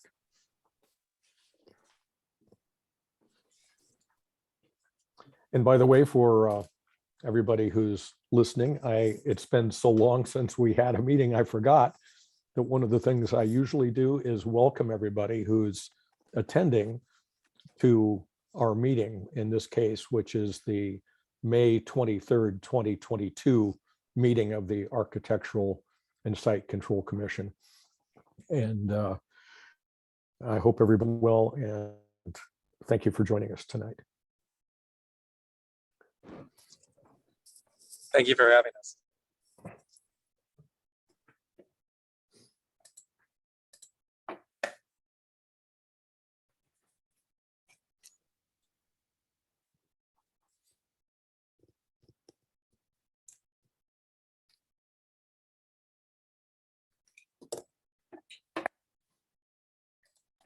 Jake, do you want to pull up your presentation so we're ready? Okay, it looks like Megan's back. I am back. We also have John Golden here as the Planning Commission liaison, I believe. Great. Welcome, John. All right, this is the preliminary architectural and site development review of a new single-family residence, landscape improvements, and significant tree removal at 9 Buck Meadow, the Keller residence. And I think Jake is the planner for this one. Great, thank you, Chair Ross, and hello, commissioners. The item before you tonight is a preliminary review of an architectural review and site development permit for a new residence, landscape improvements, and significant tree removal at 9 Buck Meadow. This 72,957 square foot lot is zoned residential estate and is located north of Buck Meadow Drive and west of Redberry Ridge in the Blue Oaks PUD. This project site the project site is located in the Blue Oaks planned unit development, which will be referred to as the Blue Oaks PUD throughout this presentation. The property is surrounded on all sides by single family residential, which is located in the same zoning district and PUD. The lot moderately slopes downhill from west to east. The site is unbuilt and is half oak woodland and half open grassland, is classified as grassland in the Blue Oaks PUD. The parcel has a driveway easement which crosses it at the top of the slope and leads to 11 Buck Meadow Drive, which sits behind the subject parcel. The segment of property cut off by this easement is private open space easement, or also known as POS, in its entirety. On the east side of the driveway, the building envelope sits between the oak woodland and Buck Meadow to the north and south, and the driveway easement and Blue Oak Trail to the west and east. The building envelope for this site was modified in December of 2011 when the town council approved an application as requested by a previous owner. The intention was to protect the rear oak woodland by moving the building area forward into the front of the lot away from the trees. An exchange of dedicated open space land was recorded, allowing for the building envelope to protrude forward towards Buck Meadow Drive and recede from the east trail facing side of the property in a triangle shape. So the applicant is proposing to construct a new one-story, 4,130 square foot residence with a 411 square foot basement and a 482 square foot attached 4-car garage with a car lift. The car lift allows the 2-car garage to be a 4-car garage. The proposed project consists of major landscape improvements, including a new driveway, 5 guest parking spots, site paths, retaining walls, a fenced vegetable garden area, a small lawn area, a pool, and new landscaping throughout. Landscaping planting consists entirely of native plants grouped naturally throughout the site, and the project proposes the removal of 5 significant trees, one of which was previously approved by for removal by the town. The project site development permit will require ASCC approval. And here is the proposed floor area and the maximum allowed floor area for the site, as well as the maximum allowed impervious surface and proposed impervious surface. Here's the front elevation. The residence is proposed to be of Spanish colonial style architecture. Here's the right elevation showing the residence view from the downslope perspective. Here's the left elevation, which is cut into the existing slope to minimize visual impacts from offsite. Here's the rear elevation. The proposed materials and colors would be consistent with the town's design guidelines and the design requirements of the Blue Oaks PUD. The Blue Oaks HOA has reviewed and approved the proposed design, and the project will include exterior wall finishes of a tan painted stucco, black metal trim for windows and downspouts, and a brown color proposed for the doors, including the garage door. Site walls are proposed with a dry stack stone material. There are lapis glass blue tile domes proposed on either side of the main entrance, atop of the architectural columns. The roof is proposed to consist of clay roof tiles matching the architectural Spanish style, and it will consist of hipped roofs and a roof well located central to the roof with a skylight and AC unit to mitigate for offsite impacts. Here's an existing site plan with the location of the significant trees proposed for removal. There are 5 significant trees proposed for removal, 3 of which are coast live oaks, 1 that is a blue oak, and 1 that is a valley oak. The valley oak has already been previously approved for removal by the town and is also designated with the large red ring on the site plan here. The project arborist report has inventoried the significant trees and detailed reasoning for removal as summarized in the staff report. There are also 4 non-significant trees proposed for removal. Here again is the proposed site plan. In addition to the main residence and attached 4-car garage, the project proposes a driveway, 5 guest parking spots, which are in 2 separate locations. That's 3 along the existing driveway easement and 2 proposed at the front of the residence along the new driveway. There's a new pool, site pass, vegetable garden with a fence around it and site retaining walls. The proposed impervious surface is well within what is allowed for the site. And staff would like you to please note that the Blue Oaks PUD requires 9 parking spots, at least 2 covered and 7 uncovered. However, 4 of these spaces can be located in an accessory parking easement, also referred to as an APE. If the proposal is approved by the HOA and the ASCC finds that the APE spaces are conveniently located to the building site they are intended to serve, it is clear that the site is proposing 9 required spaces, but it's unclear if the site is already allocated spaces in an APE. The site is currently undeveloped. 3 of the proposed guest parking spaces are accessed by a driveway serving 11 Buck Meadow, but designed to serve the subject property at 9 Buck Meadow. The Blue Oaks PUD document does reference that this is a shared driveway, but subdivision maps only note that there is a driveway easement. This parking area would be necessary to meet the PUD guest parking requirements if the site does not have any other spaces allocated in an accessory parking easement. Staff has reviewed the PUD document and was unable to determine if any APE spaces exist for the undeveloped site or the community as a whole. The ASCC should consider the PUD guest parking space requirements, the shared driveway language noted in the PUD, and whether any additional requirements such as maintenance agreement or similar mechanisms should be required between the subject property and 11 Buck Meadow for the 3-car surface parking along the driveway easement.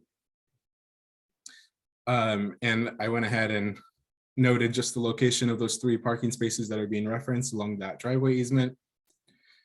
Separately, with as indicated by this green circle on your screen, staff would also like to highlight that the Blue Oaks PUD statement development criteria does not allow for retaining walls outside of the building envelope. However, when retaining walls are necessary for driveway construction, with ASCC approval, they may be located outside of the building envelope, but limited to a 4-foot height. The applicant proposes a retaining wall for driveway construction outside of the building envelope that is 5.5 feet in height at its tallest and tapers down to a 1/2 foot as it approaches the front property line. Staff recommends that the applicant revise, if possible, the height of the driveway retaining wall located outside of the building envelope in order to meet the 4-foot wall height requirement. And staff further recommends that the ASCC provide feedback and direction to the applicant as it pertains to the future ASCC consideration of approval of the proposed driveway retaining wall outside of that building envelope. Here's the preliminary planting plan proposed. The planting list is made up entirely of California native plant species, which are in natural groupings close to the house and near the rear of the property to improve upon the landscape screening between properties. A lawn area is proposed between the house and the pool area. No irrigation plans have been proposed. And since the publication of the staff report, the applicants further highlighted that the landscaping will only require temporary irrigation, which does not trigger the need for irrigation design plans. The town's conservation committee was generally supportive of the proposal and had suggestions related to additional plant removal and maintenance, planting configuration, and removal of non-native invasive species currently on site. This table here shows you the breakdown of the grading. The project proposes 987 cubic yards of soil movement subject to the site development permit at the ASCC level. The proposed amount of grading is proposed primarily to facilitate the new location of the driveway and provide some fill downslope of the residence to bring it to grade. Here's the breakdown of the proposed exterior lighting. 5 types of outdoor light fixtures are proposed as detailed in the table and site plan on your screen. All light fixtures and corresponding specs are preliminary and will need to be confirmed code compliant prior to final approval. The project proposes 2 larger wall-mounted lights on the columns proposed on either side of the main entrance and 2 smaller wall-mounted lights next to the main entrance on either side of the door. The project generally proposes wall-mounted lights in pairs throughout the project where double doors are proposed and single lights where single doors are proposed. Hanging lights are proposed in 2 styles throughout the project and are proposed in front of the garage, under the trellis, at the front left of the residence, and at the rear under the covered patio. Wall lights are proposed along proposed stairwells, retaining walls, and light wells. The applicant has also made efforts to propose minimal lighting along the east elevation to minimize visibility from offsite and downslope. Staff would like to clarify that in the staff report, the wall-mounted exterior light 1 and pendant light 2 were identified as not dark sky compliant. Since the publication of the report, the applicant team has further clarified that the lights proposed will be customized so that the light bulbs will be recessed in the roof of the light fixture, which would make the light fixtures dark sky compliant. The project architect has proposed light fixtures in corresponding locations in efforts to complement the architectural style and would like ASCC guidance and recommendations for moving forward. The ASCC should consider the lumen output, architectural style, quantity, and style for each of the light fixtures. Staff has identified the following unresolved items related to lighting. The lighting fixtures proposed have specs detailed in watts instead of lumens. The applicant team will need to provide specs that include lighting brightness measured in lumens. And Portola Valley Municipal Code restricts lighting brightness to no more than 1,125 lumens per fixture. There are a total of 4 hanging lights proposed along the garage doors. The municipal code indicates that the garage doors may have 1 or 2 fixtures, which shall be limited to a total lumen count of 1,125 cumulative lumens. The applicant team will need to demonstrate lighting placement and brightness in a future plan submittals compliant with the municipal code. Staff recommends the applicant reduce the number of lights proposed at the garage doors to what is allowed by code. Light fixtures labeled wall-mounted exterior light 1 and 2 are placed in pairs on either side of double door entrances. The municipal code indicates that exterior doors are permitted to have 1 fixture each, and it does not distinguish between double doors and single door entrances. The design guidelines recommend that exterior lighting should be located as close to the building entries and key stair and access ways as possible. It further indicates that projects should utilize minimum amount of lighting necessary to achieve safety for pedestrians. Lighting for purely decorative purposes should be avoided. Occasional installation of fixtures not necessary for safety, but that provide symmetry are allowed. So as long as they are not wired for electricity. Staff recommends that the applicant reduce the proposed lighting at double door entrances from 2 lights to 1 light, the minimum necessary for safety and movement. And staff recommends that the applicant reduce the number of lights proposed at the garage doors to what is allowed by the code. Staff further recommends that the applicant reduce the proposed lighting at, oh, I'm sorry, that is a repeat of what I just said. So that's it for exterior lighting. And staff sent a notice to all property owners within 300 feet of the project in advance of the ASCC meeting, and the applicant team has conducted their own neighbor outreach. No additional public comments were received by staff to date. And just as a summary of unresolved issues presented to the ASCC, staff is looking for feedback for the PUD off-street parking requirement and proposed shared driveway parking spaces. Feedback for the proposed driveway retaining wall, which is located outside of the building envelope. Feedback regarding exterior lighting. And staff would also just like to highlight the proposed project is considered preliminary and will need to further demonstrate compliance with both the Portola Valley Municipal Code and the Blue Oaks PUD statement prior to final ASCC approval. That ends staff presentation. Both the town staff and applicant team are available for any questions by the ASCC. Thank you.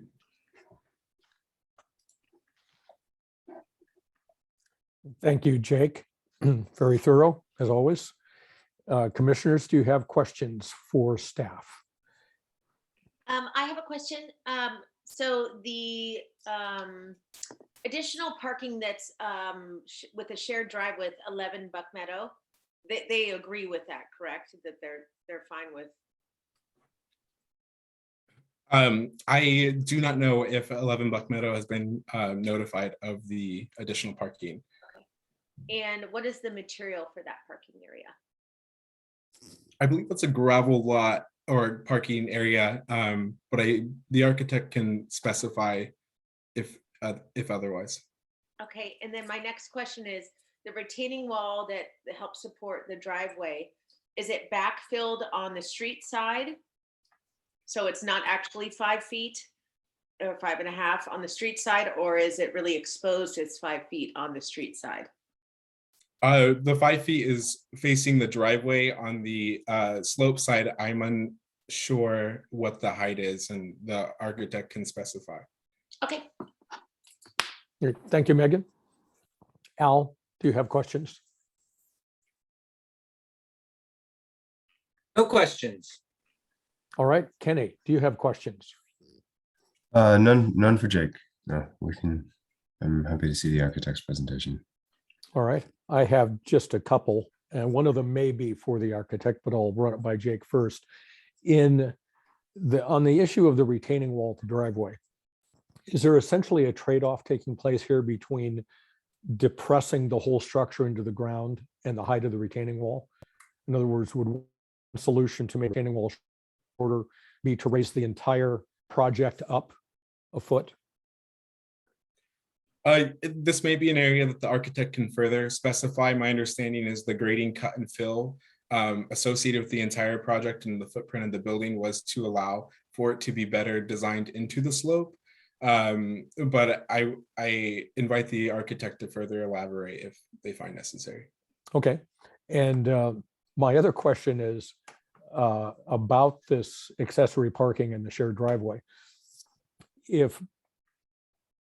If Blue Oaks is okay with it and the town does objection, I'm a little unclear on what further authority the ASCC might have to bless this. I would imagine that the way an issue would come up would be if someone raised an objection. The natural entity for raising an objection, I suppose, would be the property owner with whom the driveway is shared. And since that property owner hasn't come forward, I'm just a little unclear on what kind of statement or action or finding the ASCC might even possibly make to help this along.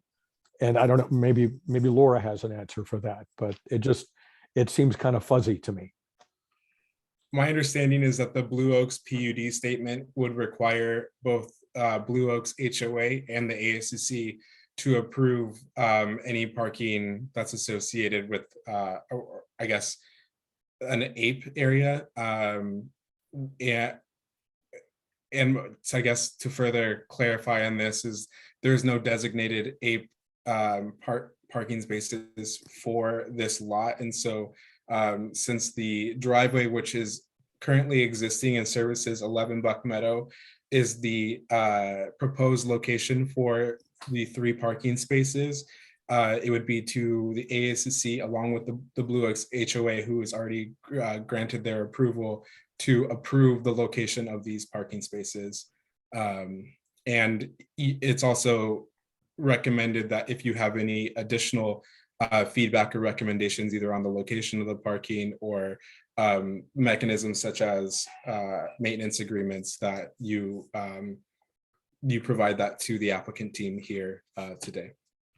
All right, well, thank you for that. And I'm just guessing that the applicant team might have further commentary on this. So any other questions for staff before we move to the applicant? All right. Applicant team, you're on. Who do we have today? Hi, Chair, Chair Ross. Hello, Carter. This is Carter Ward, architect for the project. I want to introduce my newest dear friends, Hillary and my namesake, Carter Keller. They're residents of Cocoa Valley, as are their 2 sons. They're looking forward to developing their new home here on this site. The site is pretty heavily constrained. I can go through a rather brief explanation of the site, and can deal with the issues of the outstanding elements. And Dave, I was going to ask, what would be your pleasure? Well, from my point of view, brief is good. Okay. Unless somebody else wants to get the lengthy history of this site. Most of us have seen it before. Okay. I say be brief. Be brief, Carter. I will. So, the briefness, the site is pretty heavily constrained, in that, that much of it, is in, preserves to protect the San Andreas Fault from the injury of, Hillary and Carter building a house on it. That was a joke, and I hope you got it. Yeah, we smiled. This portion of the site, is steep and pretty heavily encumbered, by the trees. The site is bifurcated by, this, access driveway and easement, which results in a relatively small, area that, is intended, for the Keller's new home. So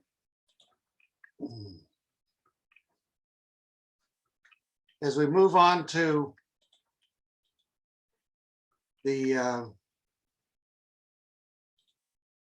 building envelope, the pink is the building envelope, as Jake has so kindly, shared with you.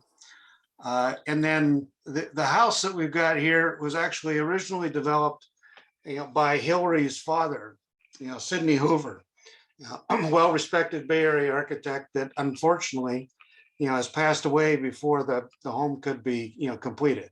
So I'm the replacement architect and the understudy, to Sidney to help move this forward. So the issue here was really, kind of to get to your point, Dave, was how to fit this on a site, where, the average slope is about, 17%, across this area, that is open without trees.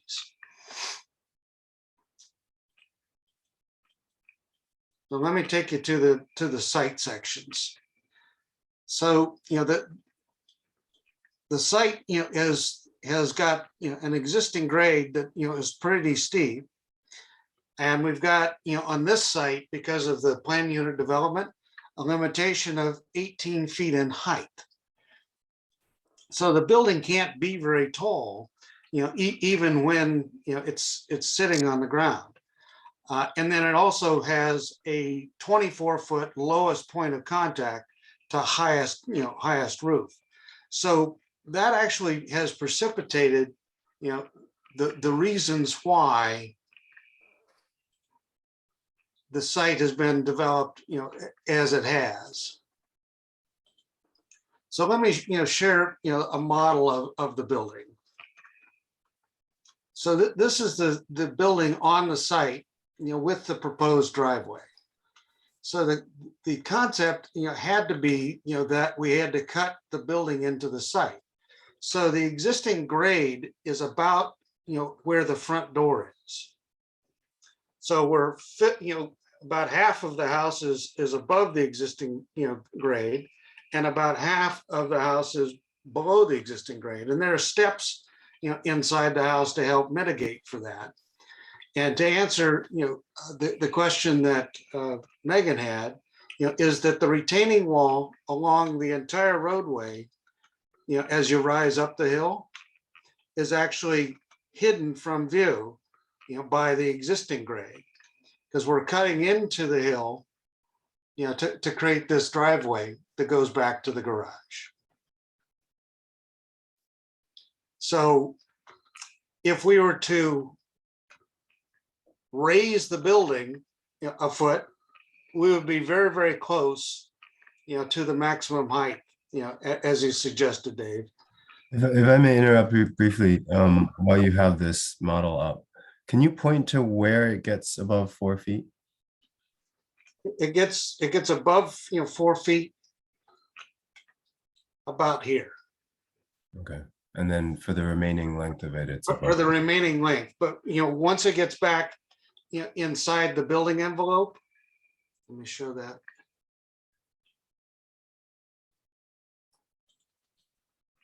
Once it gets back inside the building envelope, it's allowed to be over that height. But because the building envelope is, starts here, Kenny, I've got about 40 feet, that I would have to essentially raise the grade or not cut the grade as deep, to then fall back down, into the parking area. So from a technical standpoint, it's a relatively simple solution to solve, to make the numbers work. But it doesn't make a lot of sense, to drive in, to drive up, to go back down, just to make it compliant, because it wouldn't change, the aesthetics, of the building envelope, of the, offsite expression. So that, in this area right here, kind of from, if we took that area and then drove up a little bit, say 1.5 feet, and then drove back down a little bit to get down into the, into the auto court in front of the garage, that would make that fully compliant. I don't think that was the intent, of the regulation. I also think that, that the major thing, was actually, whether those walls were exposed, from the street. And we're not intending to have, any walls exposed. In fact, the entrance is actually lower than the street entrance, because we've got, the garages are 3.5 feet above the entrance floor. So that there's a step between, the main floor of the house, 1.5 feet up to the kitchen, and then another 2 feet up to the garage. Yeah, thank you. Okay. So the issues of the shared driveway, let me go back to the site plan,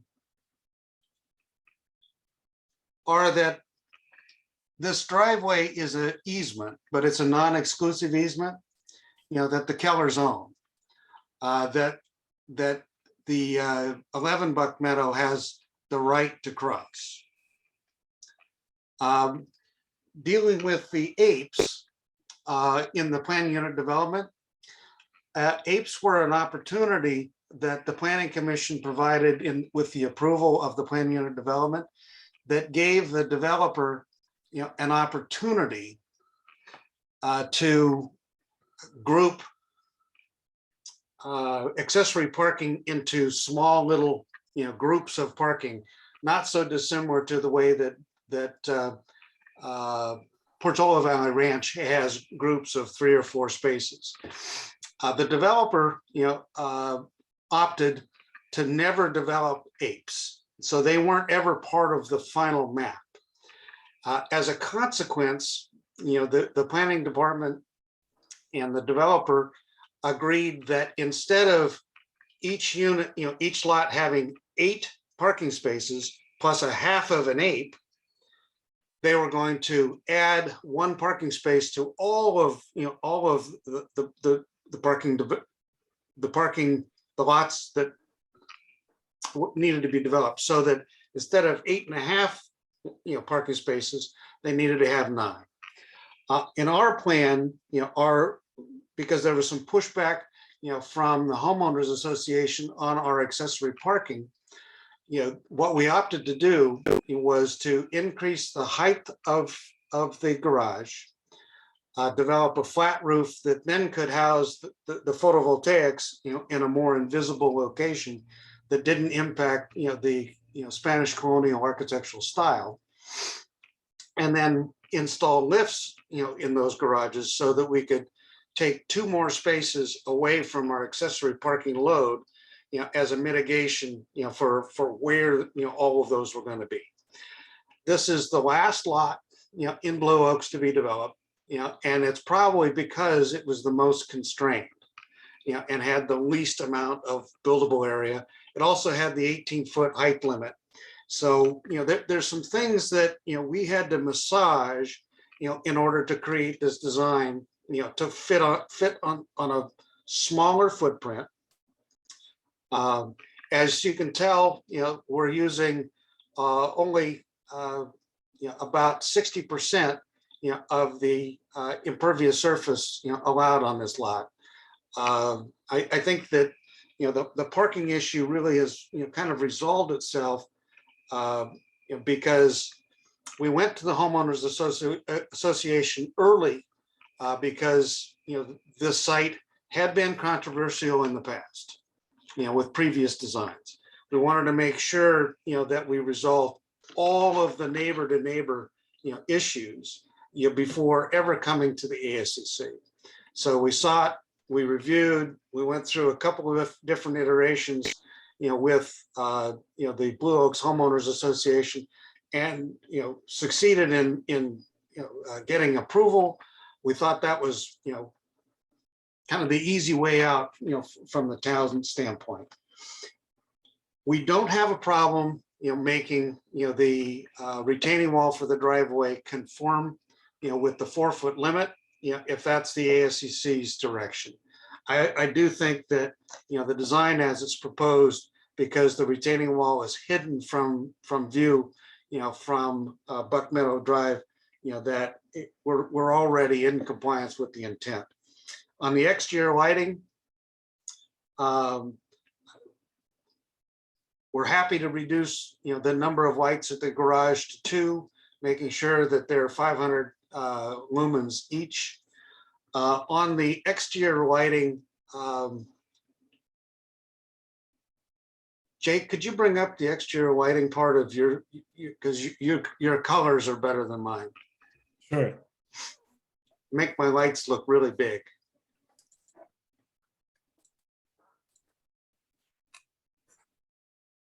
There you go.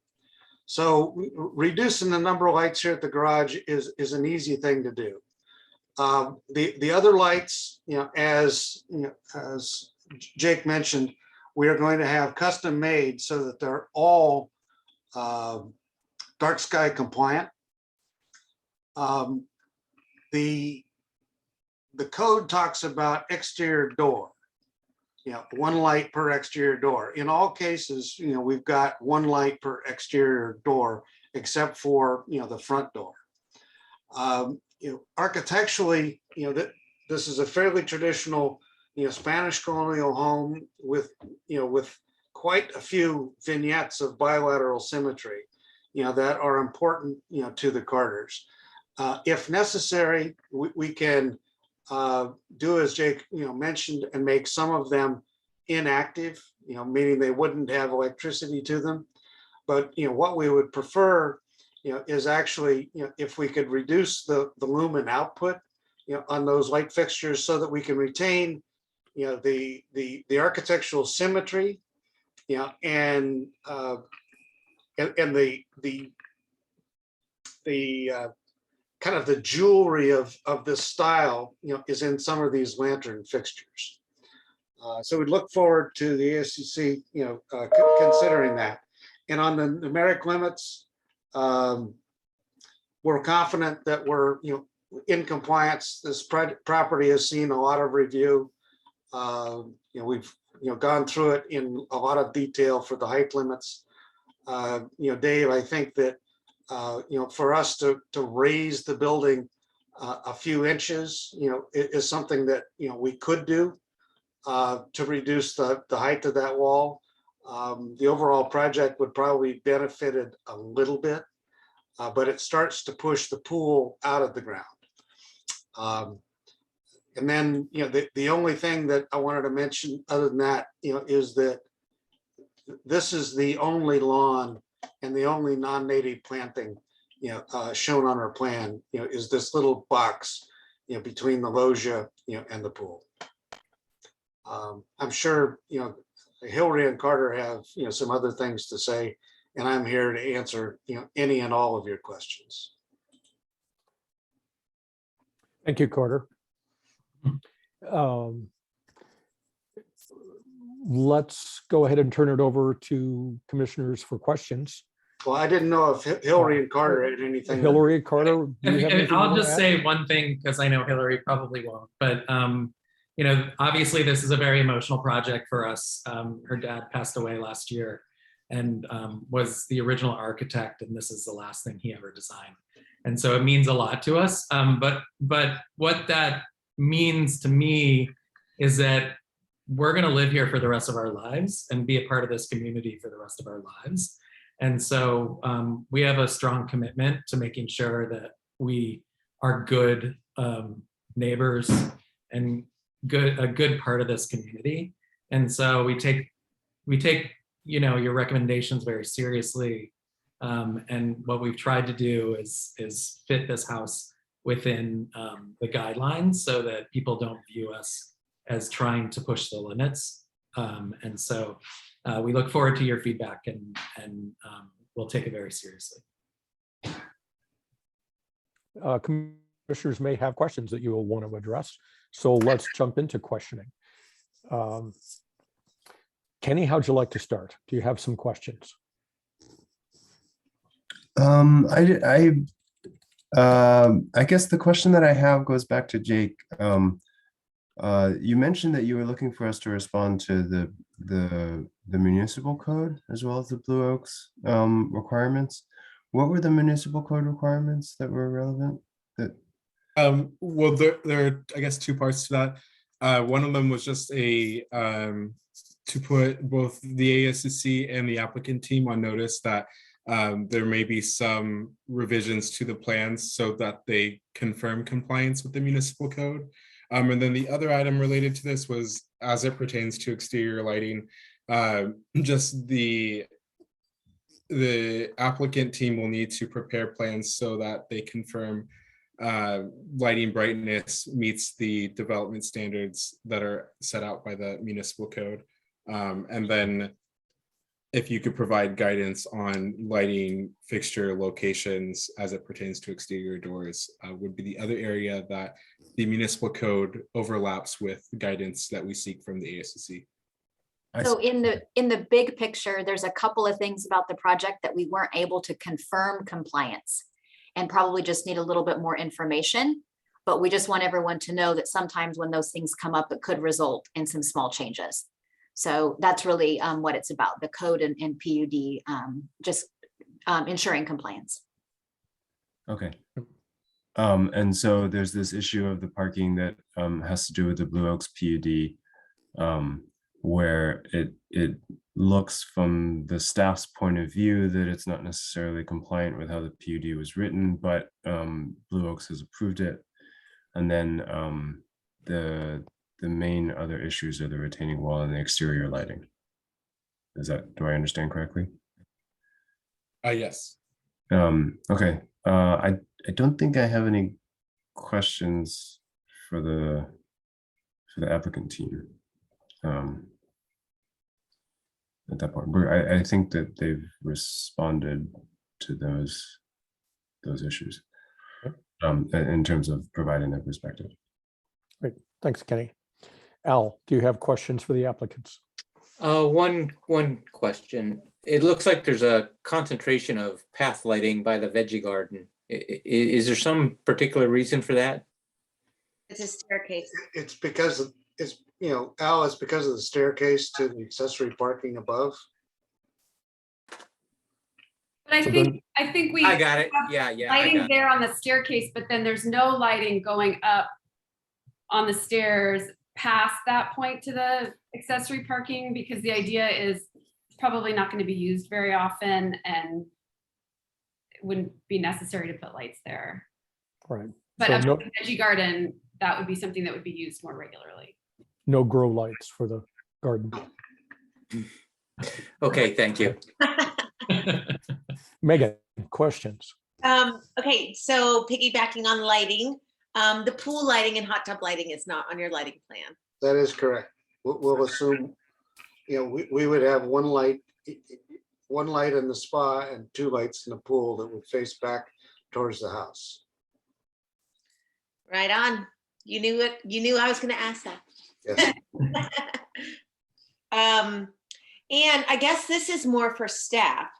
If we wanted to consider allowing 2 light fixtures, let's say at the front entry, with reduced lumen counts at 500 a piece, right? So under the 1100 max. Is that something we can actually do? Can we actually give that permission? So the code, what the code says is it's in the lighting placement section. And it says exterior doors shall have 1 fixture each. So to my knowledge, exterior doors have not been defined in terms of double doors.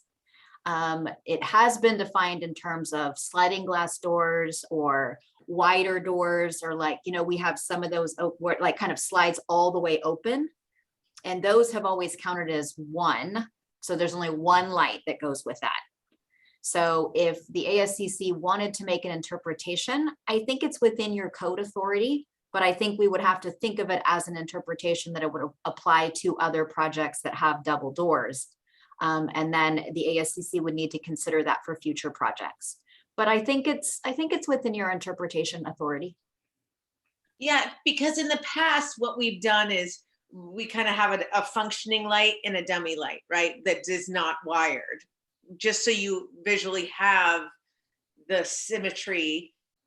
But then of course at night you have 1 light on and not the other. But if it's the lumens that we're concerned about, it definitely makes me think that if we had almost just a really low lit area with 2 lights with low lumens, then the ambiance or the outpouring of light isn't as significant as 1 bright light. Or anyways, this is what I think for in discussion we can talk about it some more, but I'm happy to give some more feedback in terms of what the code says in discussion. Okay, but I do not have any more questions for the architect and the owners. Thank you, Megan. I don't have any questions for the applicants either. It's a thorough presentation and good questions. Megan, you asked the question I was going to ask to staff about our discretion. Okay, now that we've had a presentation, the questions have been answered. I will open the public hearing and invite members of the public who may want to address us on this project to speak now. Laura, do you have any hands up? I do not see any hands in Zoom. Let's just give them a second. If anyone wants to speak, please raise your hand in Zoom.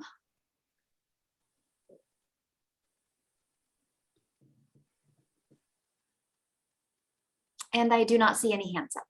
Okay. So not a super controversial project, apparently. I'll close the public hearing, bring it back to commissioners for discussion. And I would like Al to start us off if you're ready, Al. Sure. It's great to see this one back, Carter. We had all kinds of interesting discussions years ago on it, and I think that the proposal here really addresses a lot of the issues that came up in the past. I think it's a very, very good design. I think that there are a few things that probably still need a little bit more work, but when I look at it, I'm not a big fan of the lawn area, but boy, it's sure small, and I'm not going to make a big deal about it. We need to see some water calculations at some point, but given the plant palette that you've chosen, it looks very good. So I don't see that there's almost no way that there could be a problem with that. I like that the only fence is around the veggie area. I think that there's just lots and lots of positives.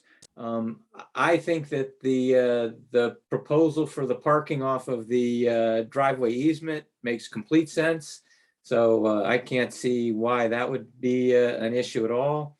I think that I saw somewhere in the notes that the project doesn't meet the big standard yet, but I'm sure that you can figure out a way to do that.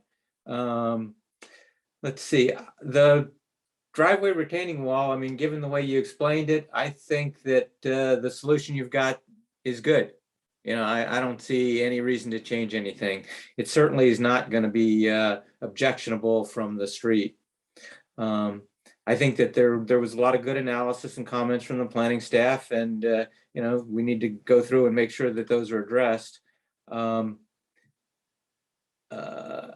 don't have any trouble with the trees that are being removed. I'm kind of surprised you only had to take out 7. There's a very constrained piece of land, or the property is constrained given the building envelope. And when I was out there today, I don't know, the garage looks like it's in among a lot of trees, so it's pretty good that you only have to take out 7. I think the idea of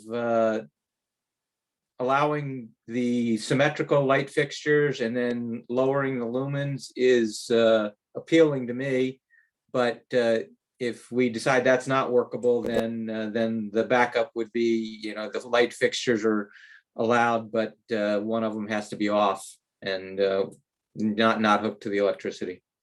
I think that the idea of using the garage lift to get 4 cars into a 2-car garage is brilliant. I'd like to see more people do that, because generally the garages are one of the less attractive parts of a lot of the houses, and keeping a smaller garage but still being able to hold 4 cars is brilliant. Let's see. I think that that's the extent of my comments. I really think that you all have done a good job with a very tricky lot. Thanks, Al. Megan, I think you're up. Okay. Sadly, my connection is rather poor, so I didn't hear the beginning of Al's discussion, so I hope I'm not over repeating things. But if I just go through my list, I absolutely support the parking as long as the Buck Meadow 11 also agrees. It doesn't sound like it'll be used that much, and if it's just gravel, it seems like a reasonable way to accommodate these 9 parking spaces off the street that Blue Oaks requires, which is quite a lot more than anywhere else does, right? So we do need to recognize that. I appreciate that the retaining wall is filled from the street side, and I do believe that was the intent of it. What there were not these artificial walls coming out of the landscape to change the topography anyway, to suggest that there wasn't a natural slope. So I would support the face inside. I understand why the garden lighting staircase has more lights, but is it possible, Carter, to make that on just one of those toggle timer switches? So it's really only used within that time at night when you need to go out and get some basil or whatever you need during your evening cooking hours, that you would actually turn them on. Yeah, we could put the switch right there at the stairs. Exactly.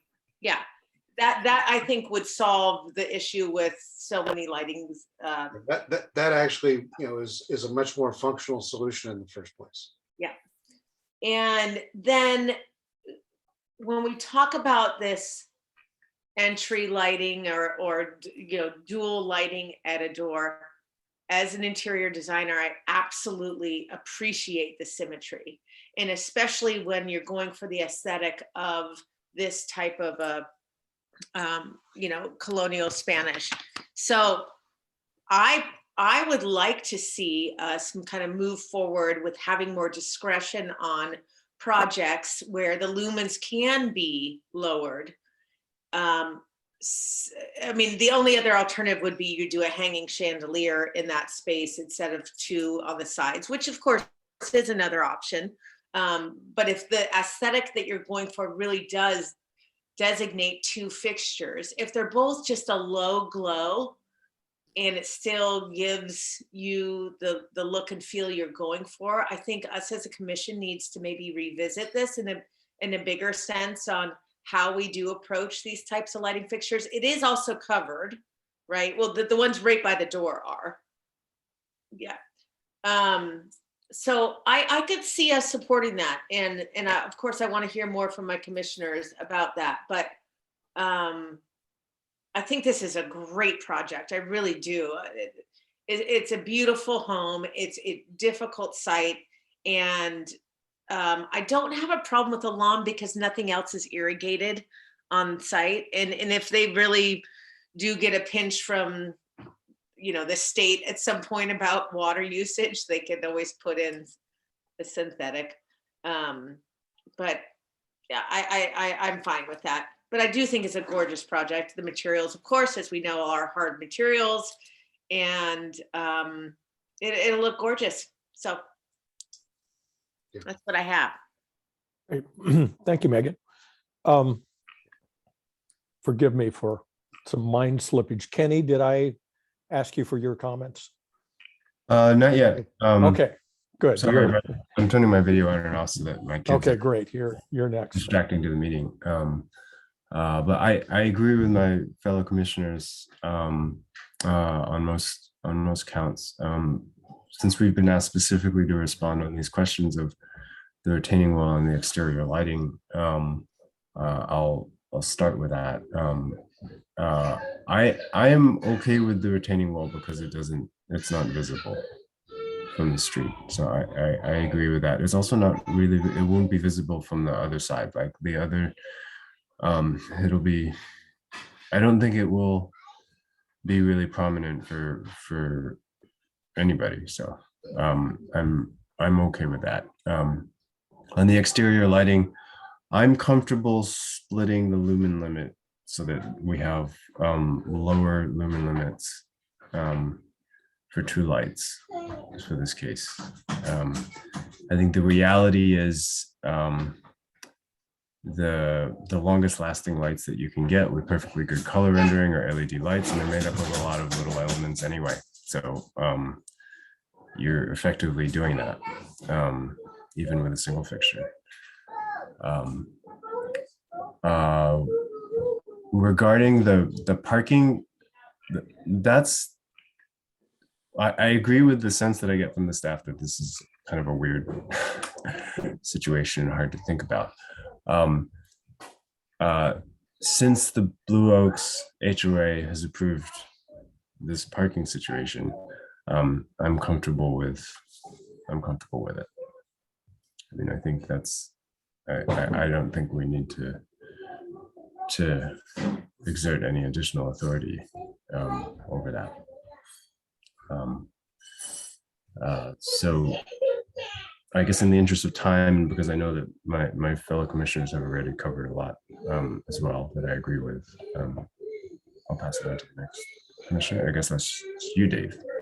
Thank you, Kenny. Yeah, I think I'm the only one left. Well, first of all, Hillary, Carter, and congratulations on a really nice design solution that addresses a whole lot of constraints. And as I recall, in the earlier design for this project, we were looking at something like a 28-foot tall retaining wall at one part of the project in order to preserve as much of the blue oak forest as possible. So, and that was a kind of a difficult solution. I think you've all done a masterful job of making this house fit and flow into this topography. And as I spent a little today at the site, looking at it from different perspectives, it is going to be probably, in my opinion, the least obtrusive looking house in the development. At the same time, you've succeeded in doing, I think, a kind of remarkable job in getting a colonial Spanish design that's really authentic. There's a lot of colonial Spanish stuff around town, bits and pieces, imitations, but I don't recall seeing anything that's, I think, as true to the original concepts as you have here. You might consider on those window grates, making them detachable from the inside, just for escape purposes. I like the decorative aspect, but you know, safety says make sure you can get out of those rooms. But I'm really sympathetic to the idea of symmetry in light fixtures. And what it evokes for me is an era when the Spanish colonial architecture, there was no such thing as electricity. It hadn't been invented yet. It was before Benjamin Franklin. And so those would have been candlelit fixtures with a very soft glow that really warmed up an entrance, but without providing the kind of obtrusive lighting that we fight so hard against here in town. So I'm very supportive of the idea of having symmetrical fixtures that are lit, but with low temperature lamps that are also low lumen to reproduce as much as possible that look and feel of a real Spanish colonial building.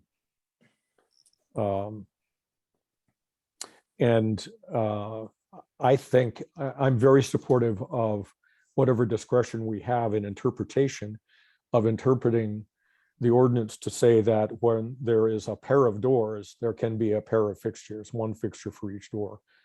I will note that there are a number of exterior doors that look to me like they won't be used very often, and they probably won't be looked at very often either. Especially, I think there's a single door on the, I'll call it the east side of the structure.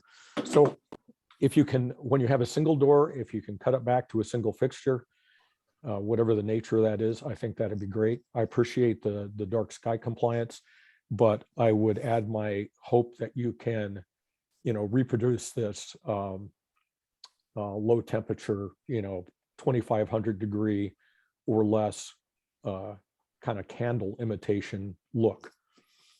But I'm very supportive of that. As always, for exterior lighting that is functional, individual switching that serves the function, but doesn't turn it into a decorative fixture or an accidentally left on all night fixture is much appreciated. I note that 3 of the fixtures that are suspended fixtures are actually in the loggia.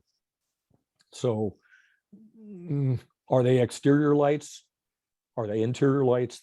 It's sort of a, flip a coin, but I don't think they'll be visible from anywhere, as many of the exterior light fixtures will not be because of the shape of the house.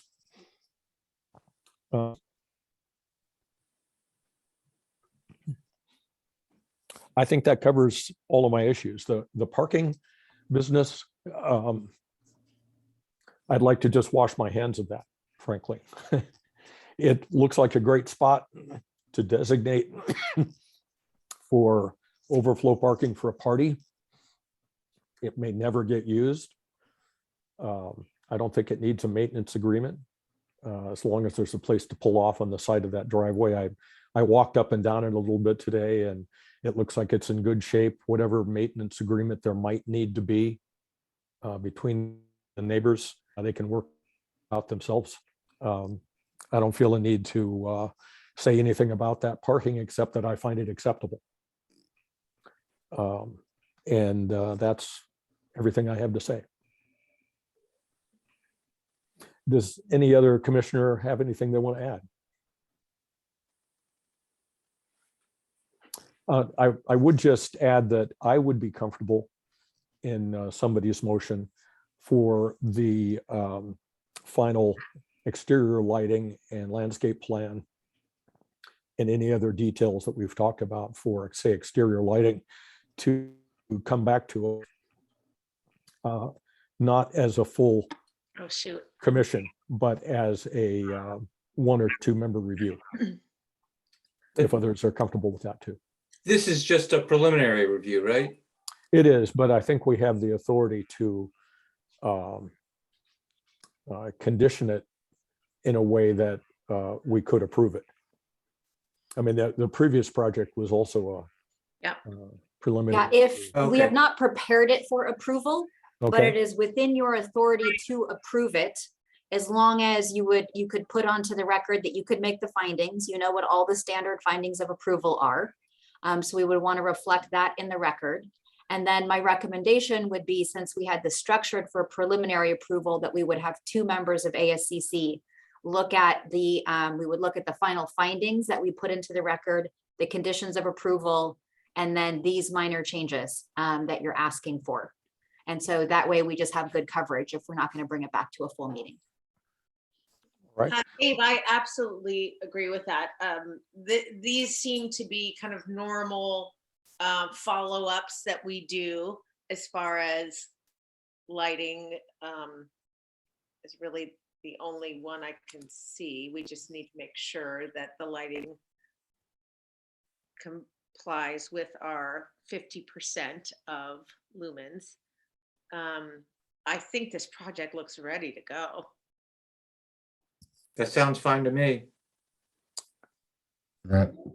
Yeah, so I would just recommend, if you're gonna, whoever makes a motion, just include in your statement, you know what I mean? That you find that the findings can be made and that you would recommend that with the added condition that 2 ASCC members look at the final findings and conditions. Is somebody ready to make that motion? I'll try. I'm sure I'm going to need some assistance. I don't think I'll get it quite right, but let me take a whack at it. So I move that we approve this project, that we believe that the findings, the normal findings for project approval can be made, and that we have 2 commission members review the final lighting plan to make sure that it's satisfactory. And the final set of findings prepared by the planning department. There might be some other minor changes too with that. Okay. And the final findings prepared by the planning department. Yes. I will second that. Any discussion? Laura, does that meet your requirements before we vote? Yes, I just want to make sure everyone shares the same understanding that there's minor code things that we will still have to clarify. So the planning staff will work with the applicant team to make sure those are reflected in the record. Then we'll have one package of the findings, the conditions, and the plans that 2 ASCC members would look at. That sounds great. Right. Great. All right. We have a motion and a second. All in favor? Aye. Aye. Okay. Opposed? There are none. Jane is absent, so that passes 4-0. Congratulations on a good job. Thank you so much, guys. Thank you so much. Thank you very much. Welcome. Okay, we'll close item 2.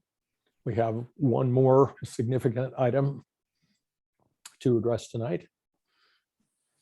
So Laura, do you need to? All right. Associated with the 1195 Westridge on the applicant team, please raise your hand.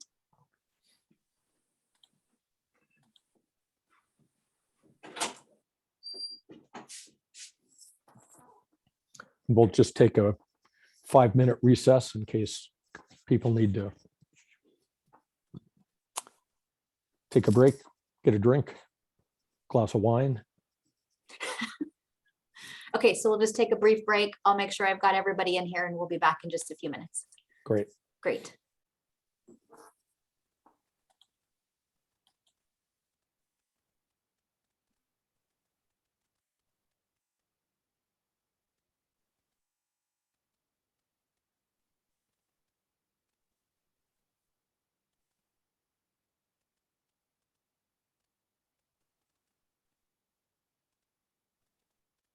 Ralph, do you see anyone else in the attendee list that should be a panelist?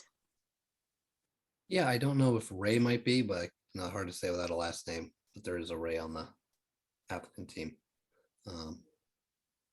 Mark, you might know if Ray was planning to attend or not. I do not know if Ray is going to sign in. He's paying attention, so he could put his hand up if we need him to join as a participant, if that's okay with you, or we could have him join now. He's got his hand up, so we'll just have him join now. Okay.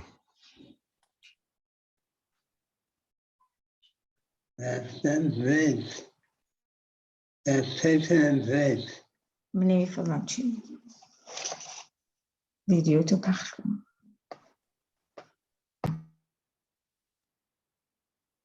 Hi, can you hear me? Yes, we can hear you. Hi, okay. We're just taking a brief break. We'll just get Okay. started in a minute or two. Wonderful, thank you. Good to see you, Sue and Farrell. They're here. Hi, Sue. Hi, Farrell. Hello, hi everybody. Hi, thanks for joining us. Thank you. I apologize that we're not using our cameras. We find that the extra video gives us problems in our VPN back to the office server for accessing drawings. Okay, I can understand that, yes. Yeah, it really stretches the bandwidth. Mark, I would just double check now that you have a second, make sure the share screen option is going to work for you. Here we go. Come on, there we go. Okay, great. You see it? Yeah, so you can jump back off. Just want to make sure you're ready to go when stuff's all done.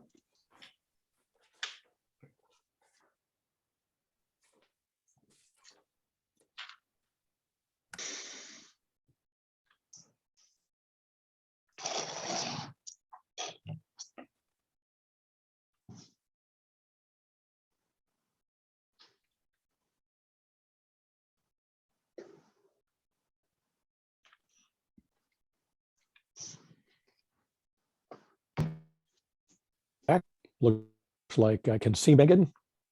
Kenny's nearby, I think. I'm here. Great. Megan, are you ready to go? I am absolutely ready. Great. And Laura, all right, I'll just introduce this item. I need to switch PDFs here. This is in the second packet. And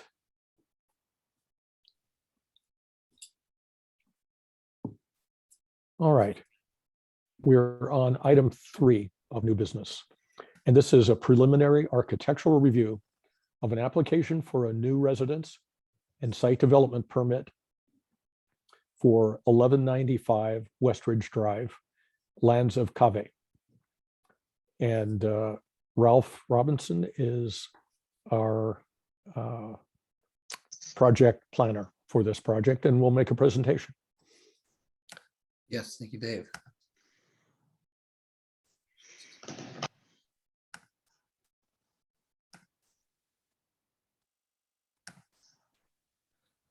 Oh, well, hello again, commissioners, and thank you again for your time. So we are here with our third item, which is the architectural review and a site development permit for a whole new development at 1195 Westridge. So it include a new residence garage, ADU pool, and other landscaping improvements. So here's the site you can see here. This is a 2-acre site located at the northeast corner of the intersection of Westridge, Mapache, and Cervantes. Now, kind of the opposite condition as we dealt with 300 Alamos. In this case, we have the site that slopes upward from the street, with the building site situated towards the top of the hillside. Now, the site has an existing 3,078 square foot residence, detached garage, pool, and just around 6,500 square feet of impervious surfaces. The applicant is proposing to construct a new main residence, a detached garage, a detached ADU, a pool, an outdoor kitchen, fire pit, and some other landscape improvements, as you can see here. Altogether, the proposed new residence would be 4,461 square feet for the main floor area and a 3,663 square foot basement. And here we see our 85% and max AMFA totals. So we'll see we're getting the project right up to around the limits. I'll quickly note there are no floor area exceptions being applied for the ADU, so all of that square footage does fit within the maximum floor area for the site. So here we see the floor plan for the basement. It's again over 3,600 square feet, but a portion of that is daylit. So that portion has been applied towards the total AMFA, 575 square feet to be exact. Now the applicant did also initially propose a JADU in the basement, but that was removed as they couldn't quite meet the conditions for the JADU space to be exempt. So they actually reduced the space somewhat from the first submission to the second. And here's our floor plan for the main floor. So we've got one main floor with one lower level again, which is mostly basement, some portion of it daylit, and then this 4,461 square foot main floor area. Now, just off to the south of this is the pool area and outdoor kitchen area as well. And then the main residence also shares a driveway space with the detached garage and the detached ADU. The detached garage altogether is 714 square feet, 400 square feet of which is counted towards the overall square footage for the house for the 85% AMFA purposes. And then the ADU is 640 square foot, 1-bedroom ADU. In addition to that, there's also a proposed pool, entry gate, fire pit, outdoor kitchen, and new driveway to be constructed. Altogether, the amount of impervious surface will be increased from the existing 6,473 square feet to 9,573 square feet. So here we have our elevations for the main residence. So here we have on the top our west elevation and then our south elevation. So this would be south facing the pool area. So we can see the park area is somewhat recessed here. And then the main level rising up kind of along the hillside here with the top of the house, not quite matching the top of the hillside, but again, slightly recessed. And here are our east and north elevations for the house. So you see with the dashed line here, you can see the, excuse me here, if I'm reading this correctly, the existing grade. So we have some degree of excavation for the building pad for the house, which we will get into a bit when we talk about the site development permit. And here are elevations for our garage and ADU. So the top elevation shows that parking area with the space, the shared space between the garage on the right and the ADU on the left. And then here we see the front of the garage building with the access for the vehicles. And then here is the elevation for the ADU, which would be facing the exterior of the property in this case. So for materials, use a natural color palette and do conform with the requirements of our municipal code and our design guidelines. So we see here we have a mix of stone veneer siding, vertical fiber cement siding, traveled plaster finish, and board formed concrete. These materials were updated from the original submission to comply with the town's new home hardening requirements. The window and door frames are dark browns, dark bronze, pardon me. Here we see the proposed guardrails, also using that dark bronze color palette, and then our standing seam brown roof.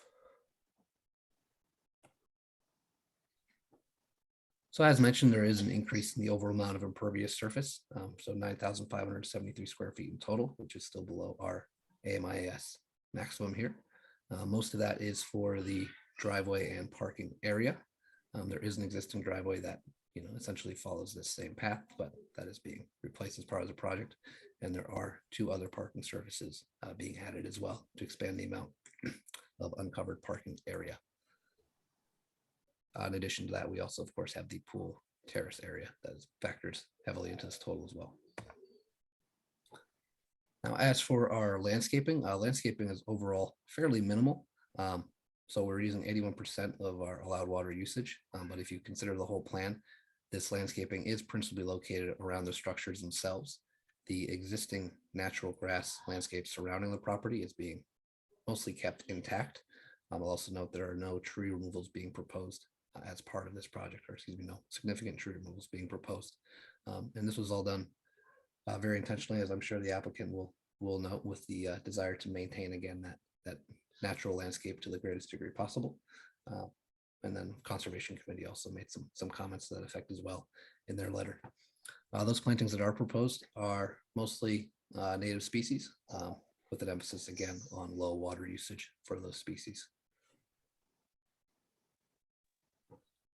So we mentioned a bit earlier our excavation work being done to accommodate the building pads. And there is a small amount of site work being done totaling 106 cubic yards beyond the building pad and the pool work. That is subject to our site development permit review by ASCC here tonight. Similar, as I know we got into this with the 300 Alamos. I'm sure the ASCC may have some questions again as far as the off haul and the associated impacts of that. So I did want to bring that up.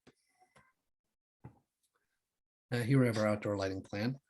From our first submission, this was reduced a fair amount, but we do have a remaining comment that ASCC may want to request a reduction in this amount of overall lighting. You'll see in particular, we have some path lighting coming up from the parking area to the house, and then a fair amount of recessed lighting around that entrance area. Initially, there was also additional recessed lighting around the entire exterior of the house. Again, much of that has been removed. Most of the lighting there is either pathway lighting or lighting at doorways, as you can still see here.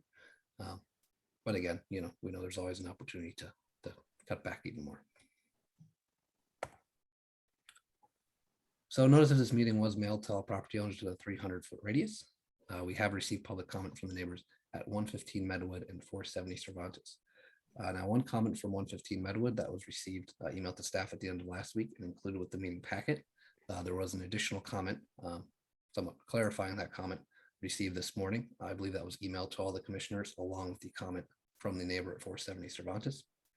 Now, of course, the applicant did submit their neighbor notification and some written comments from neighbors with their submission.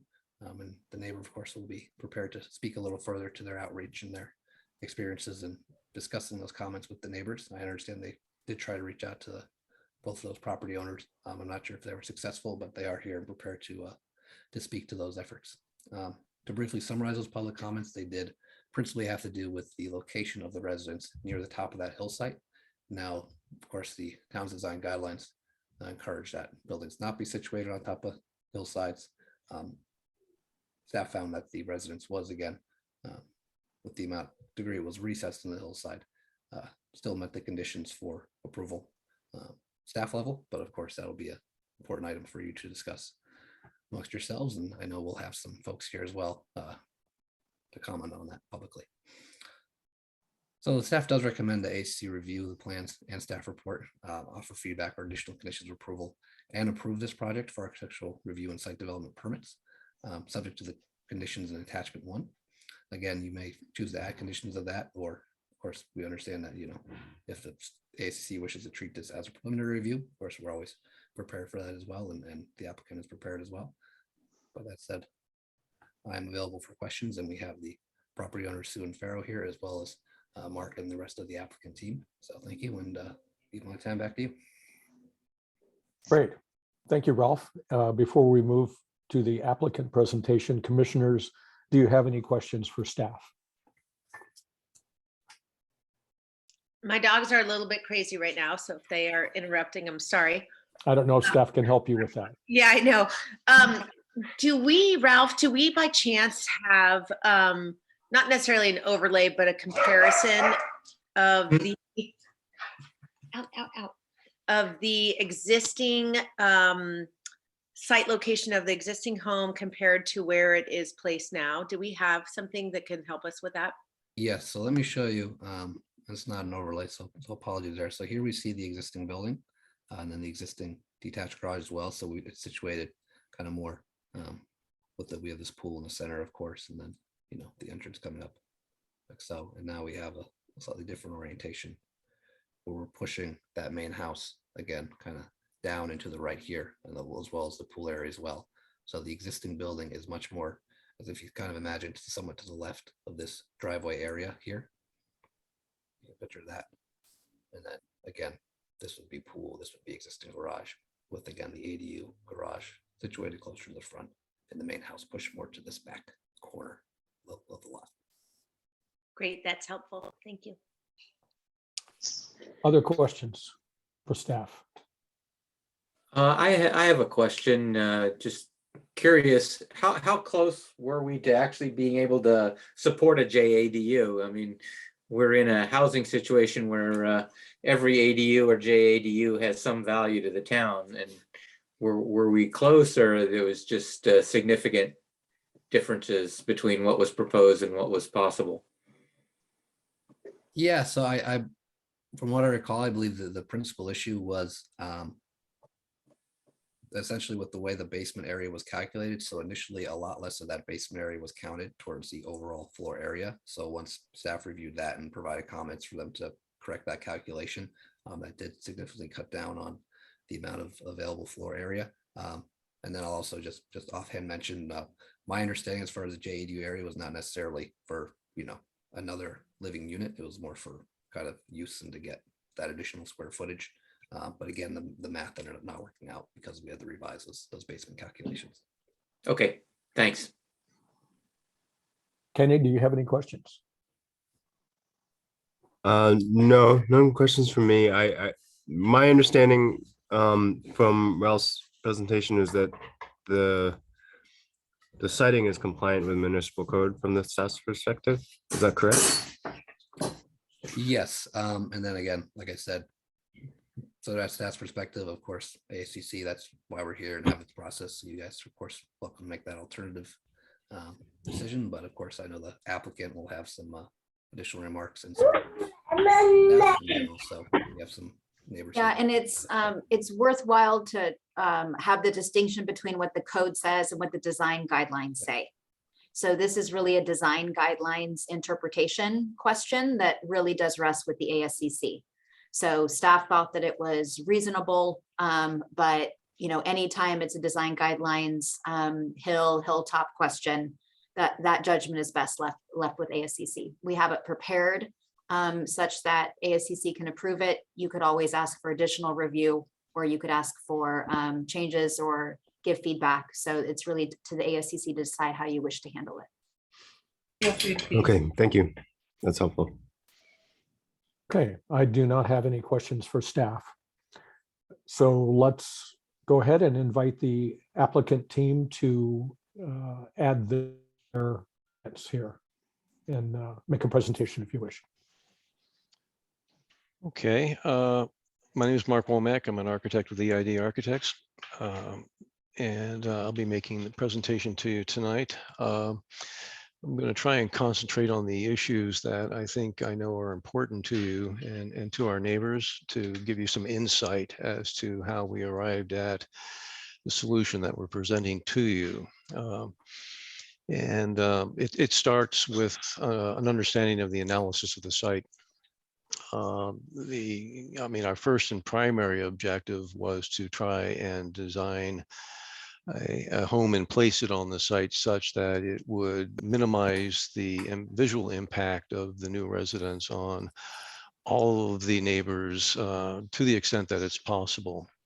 The site is somewhat exposed on the lower half down here, where when you're driving past, there's really no vegetation or landscaping anywhere in the front portion of this land here. As such, the existing residence, which you see located in this site plan, is actually quite visible from the road below, even though it's only a very modest single-story home with a very 70s 8-foot high plate height associated with it. So we were looking at the site plan and trying to figure out how we could balance the impact that our new home would have on many different neighbors, and they're all the way around us, including on the opposite sides of each of the adjacent roads. We wanted to create a home that would, to the fullest extent possible, permit our clients the ability to build a home that they wanted to, that they'll be able to enjoy. And found that really the best way for us to do that was to try and find a way to nestle the house into the hillside, to make it as unobtrusive as possible by cutting back into the hillside, by trying to keep as much of the mass of the home below the existing grades as possible. The other major constraint on the site that we had to address is the fire truck hammerhead, which the existing site does not comply with at all.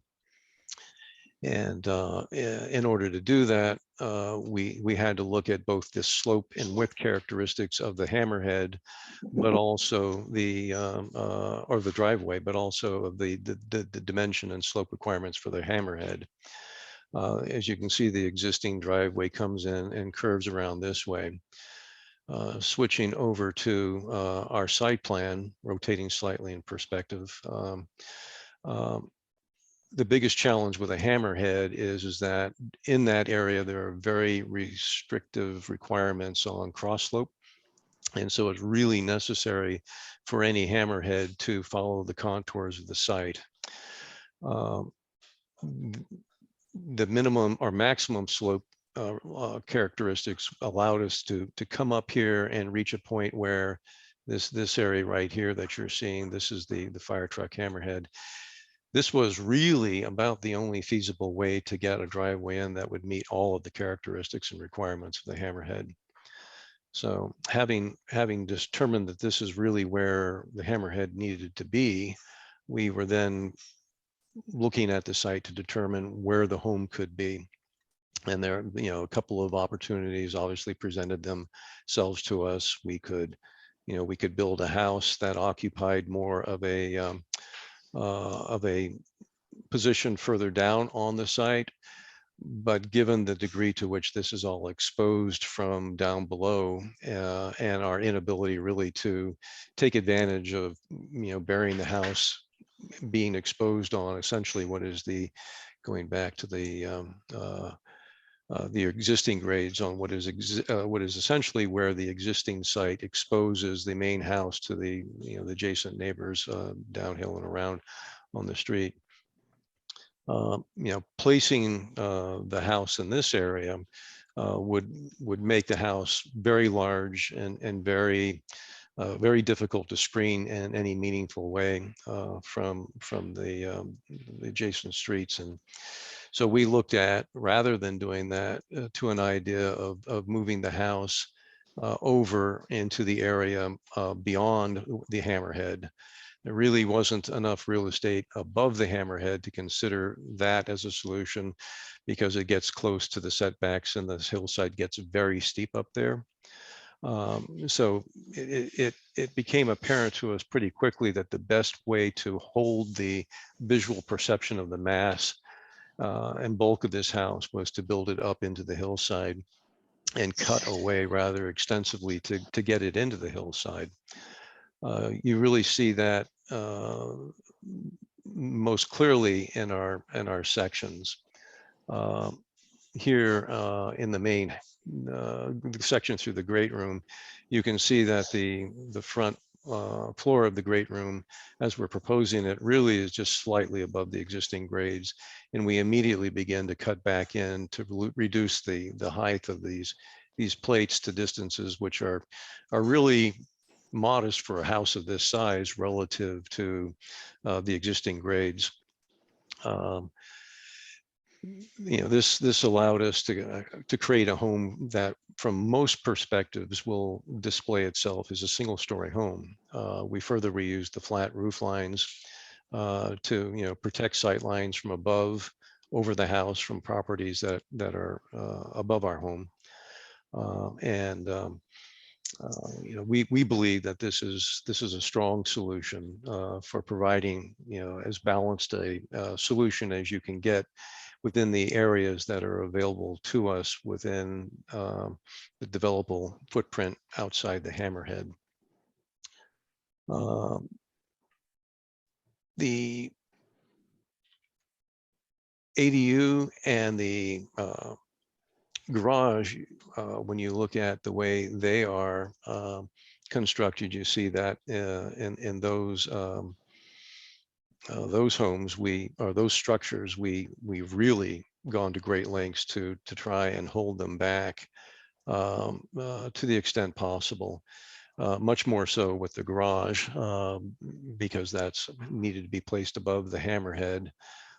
But in terms of the ADU, we maintain very, very low plate heights and work to try and keep it as close to the grade as possible, keeping in mind the limitations that we had with bringing pedestrian paths down from the driveway and so forth to the property or to these structures. Going back to the main level site plan. Most of the basement area is burned down below so that it will not be visible from any of the neighboring properties, so that it really is just this upper floor level that is exposed.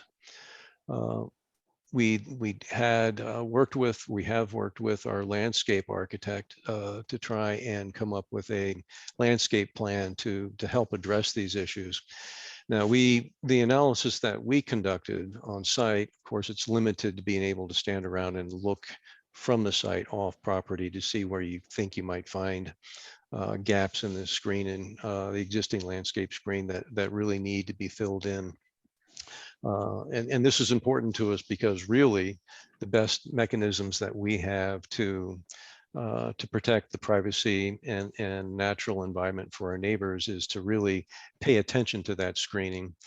We had identified the gap in between existing trees on this downhill portion of the site, and we were proposing to come in with planting in that instance, which is low and dense, so that a tree here, it grows up, you have views underneath the canopy. Because of the relationship of the homes below to our property above, we realized that we needed to place a canopy in that area that was lower and denser. It's come to our attention today that there are some concerns about the views from the property that is further back in the corner here. It's further away from us, but there, if I go to the Google Maps view, that shows the degree to which the existing house is exposed to the street.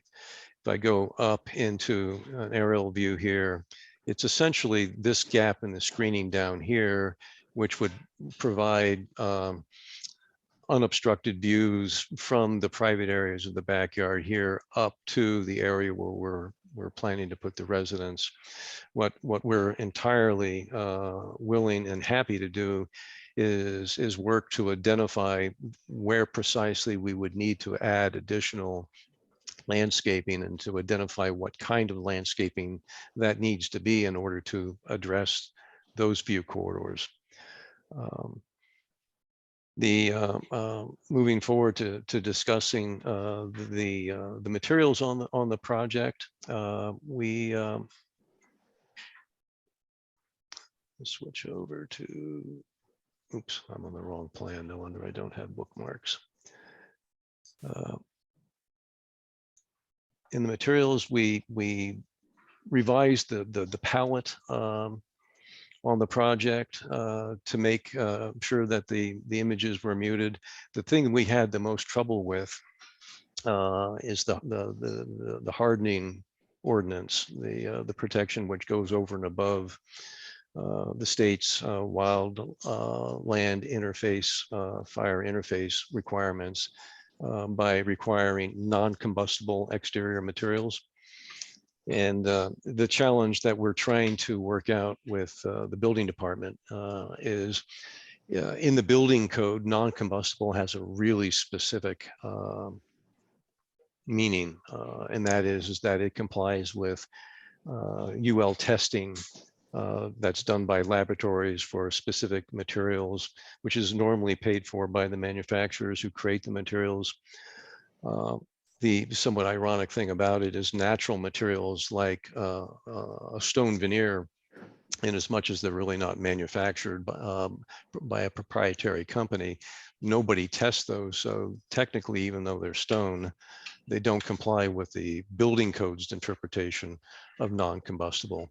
In working with the building department, they've expressed a willingness to review materials.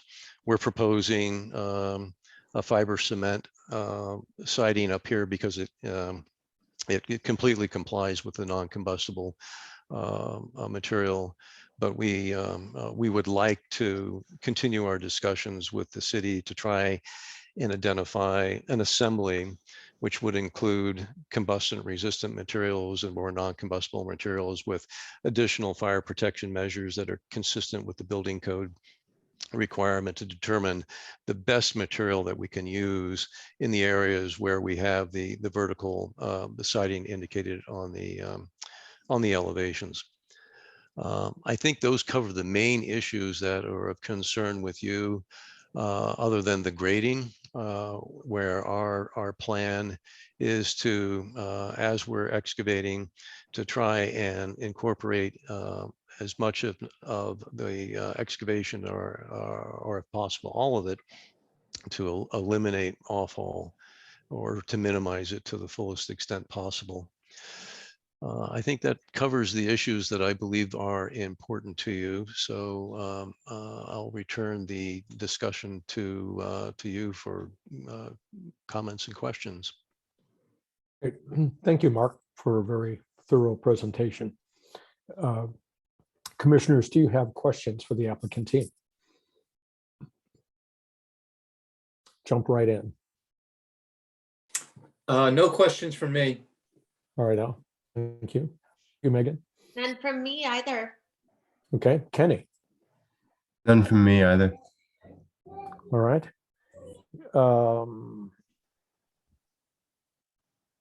I don't have any questions either. It was very thorough. So with no questions, I assume nobody has anything for staff. Would the applicants themselves like to add anything to this, or are you satisfied?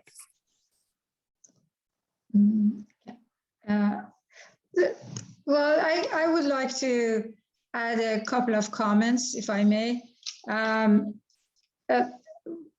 So all that Mark explained is on point, and we hired EID, environmental innovative design group, architectural group, because of our concern for environment. We wanted to have the guidance of an architect who is experienced with the city, understands the city, respects the laws and the philosophy. And so early on, we discussed that we did not want to stand out, our building to stand out as a sore thumb, a huge two-story building that can be seen by anybody who's walking around, and there are many people who walk around our house, actually. So we wanted to blend in and go away as much as possible to let people enjoy the views, to enjoy the environment without having all these structures to block the beauty of the land.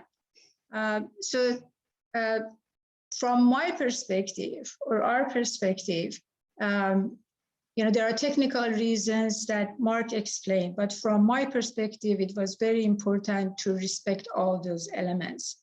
We did not ask for a fence, and actually we were very much aligned with Mr. and Mrs. Ruiz, who reside in 470 Cervantes, I believe, and Meadow, 115 Meadow, who, right, yeah, she has written a letter, and unfortunately we didn't have a chance to go address it, her comments, but but we are very much interested in working with our neighbors.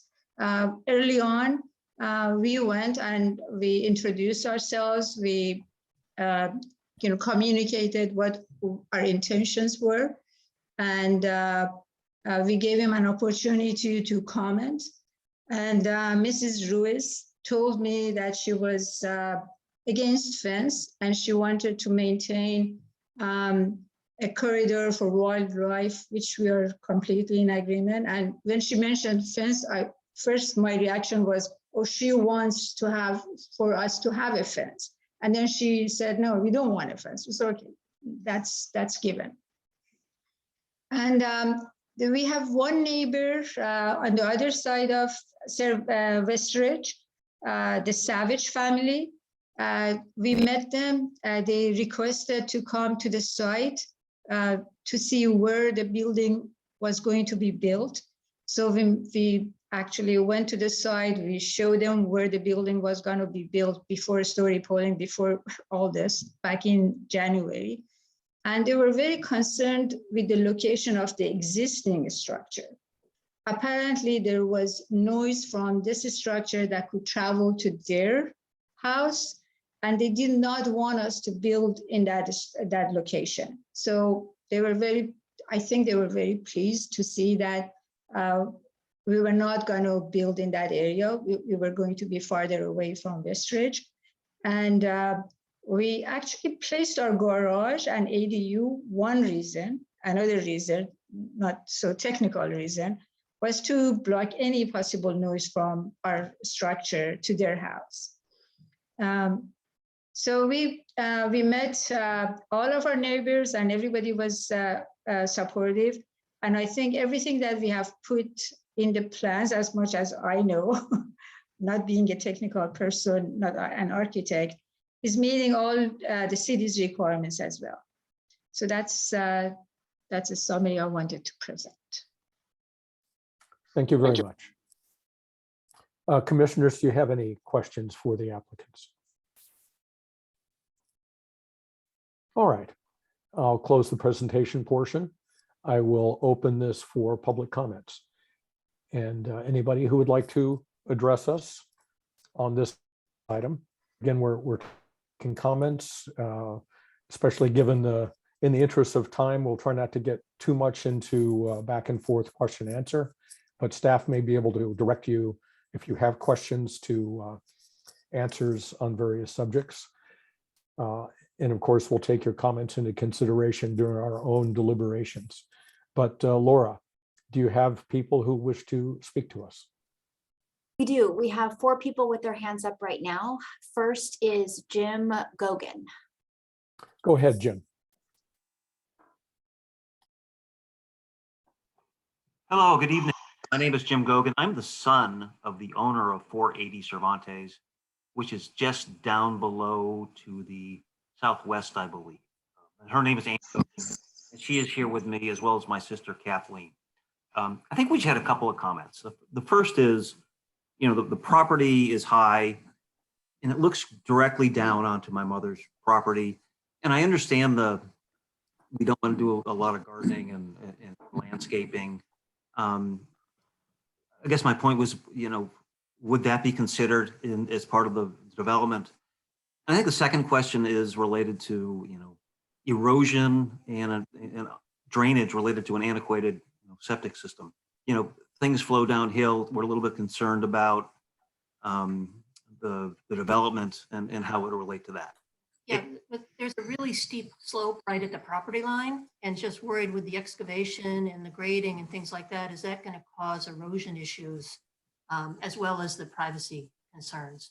Right now, where the house is currently, we don't have any windows on that side of the house, so there's no impact. But with the house moving up, then the house and the pool become really looking down into the yard, into the back, into the family room. Thank you. Thank you for letting us Thank you participate for in the discussion. comments. And I'll just address people's concerns in general that come up on slopes like this. The town does pay particular attention to issues like erosion control. There will likely be requirements imposed by the town for things like what's called a SWIP plan, SWPPP, Stormwater Prevention and Pollution Program. So keep in touch with the town planning staff on those issues if you have additional concerns as the project moves forward. Looks like we have another speaker. Laura? Next is Lauren Dakin. Lauren, welcome. Welcome and thank you so much. I own the property at 118 Mapache. My living room, exterior patio, dining room area look directly out at the construction site. And so I would be in good view of the ADU and garage. And I think they've done a fabulous job of putting this design together, and the way they proposed it, the way they've cut it into the lot.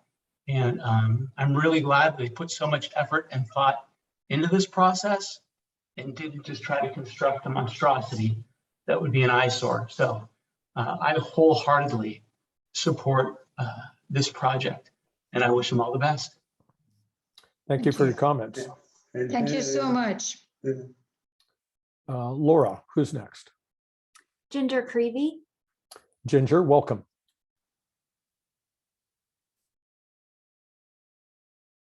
Yes, thank you. Don and I also wanted to thank our new neighbors for creating such a beautiful home, but doing it in such a thoughtful way. We came home from a trip to find the story poles and realized that we couldn't see the house from our house, and we're directly above them. I was hoping it was being a little higher just to block us on Windy Hill. We get all the wind top of the hill, but the house is beautiful. It's really well located, and we really appreciate the effort you put into blending it into the neighborhood. We appreciate that. So thank you. Thank you so much. Thank you. Thank you for your comments. Thank you. Laura, who's up next? Next is Irene Ruiz. Welcome, Irene. You're on the air. Hi, thanks. Yes, of course, we're the ones who probably, we're speaking also on behalf of the Hennefars who are not able to join. They are they're on Cervantes. So we are the house that probably has the most exposed view of the house going up, because we do sit below it. And from our main living area, we have always viewed that hillside, which now has quite a large structure on it from our point of view, right? Because we're not above it, we're under it, as are the Hennefars, and also the 480 Cervantes, which is like smack dab under it. So our concern is that it's up on a hilltop and we've lost our hill. So as I said in my letters, I don't know if that is, if that's within the, scope of this town's, acceptance, then we're stuck, and that's all. There's not really much more we can say, but we've lost our hill. And as for I did have a conversation with Sue some months ago. It was very kind. Our discussion was about the wildlife corridor that we've enjoyed because with open hillside, but of course that will go away once there's a house up there. So there will be no more of that. So that the discussion about fences was about, there is a kind of a scraggly fence there that the wildlife feel very comfortable going through. And we've always left it that way in order to allow the wildlife to go through, but it's kind of moot if there's no wildlife, which, so that's all we really have to say. All right, thank you. Laura, any others? Can I say something? Because Actually, no. No, I'm sorry. sorry, but Sorry. we have a certain process. Sure. And so, but feel free, please engage with your neighbors every chance you get. Yes. Laura, do we have more speakers? That is all of the public speakers. All right, great. Thank you all for your comments. I'll close the public hearing section and open our discussion. And as I understand it, we have the option of approval with conditions, or request for another meeting for a final approval. Is that Yes. correct, Laura? And I wanted to offer, in case the commissioners haven't looked at it lately, I pulled up this page of the design guidelines. Mhm. Would it be helpful if you just do you want to take a quick look at that? If you haven't had a chance to view it lately? Is this the page that describes location on slopes? Yes. Okay, yeah, please pull it up.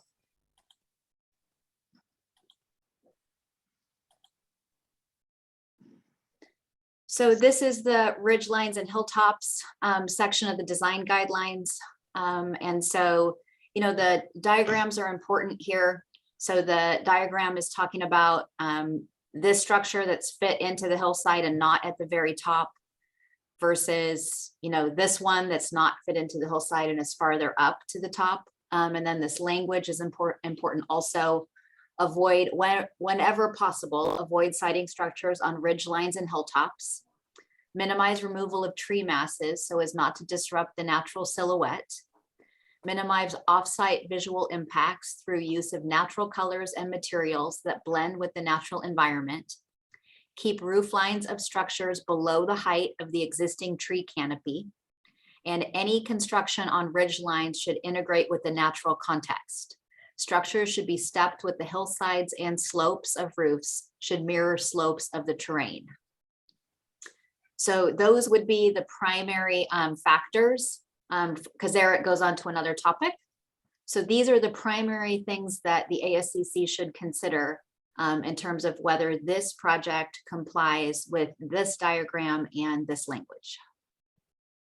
Laura. All right, commissioners, it's time for discussion. Who would like to start? Seeing no volunteers, I'll ask Alice sort of about volunteering. I see your arm up anyway, so Al, you're up. Thank you. I wasn't volunteering. I was flipping through plans, but you know, Well, I'm gonna talk at some point, so I might as well talk now. Yes.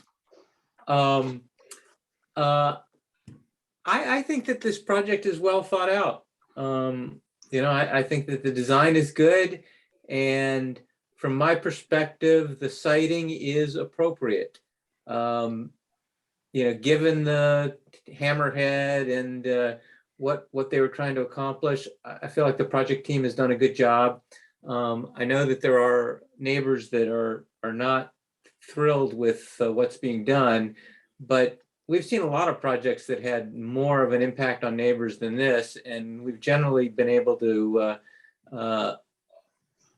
you know, address those concerns with some amount of additional screening. And I think that the issue here will be to come up with creative ways to do that, because I don't think that the solution is to move the siting of this house, because I think it does suit the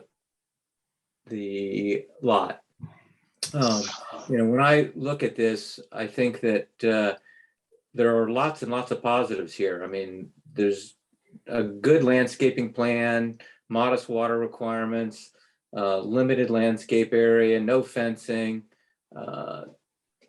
mostly native plants. I thought that the lighting plan was a pretty good lighting plan for the first time that we've seen it. It did not seem overly excessive to me. I think that the staff analysis and the required findings and design guidelines were good. I thought that it was a good analysis. The site is a little bit exposed from Cervantes, and I think moving the house back helps in that regard. And I think that there's already some landscaping proposed that should help with the 470 and 480 Cervantes issues, because there's already some screening there anyway. But I think that the landscaping plan looks to me like it is filled in some of the gaps.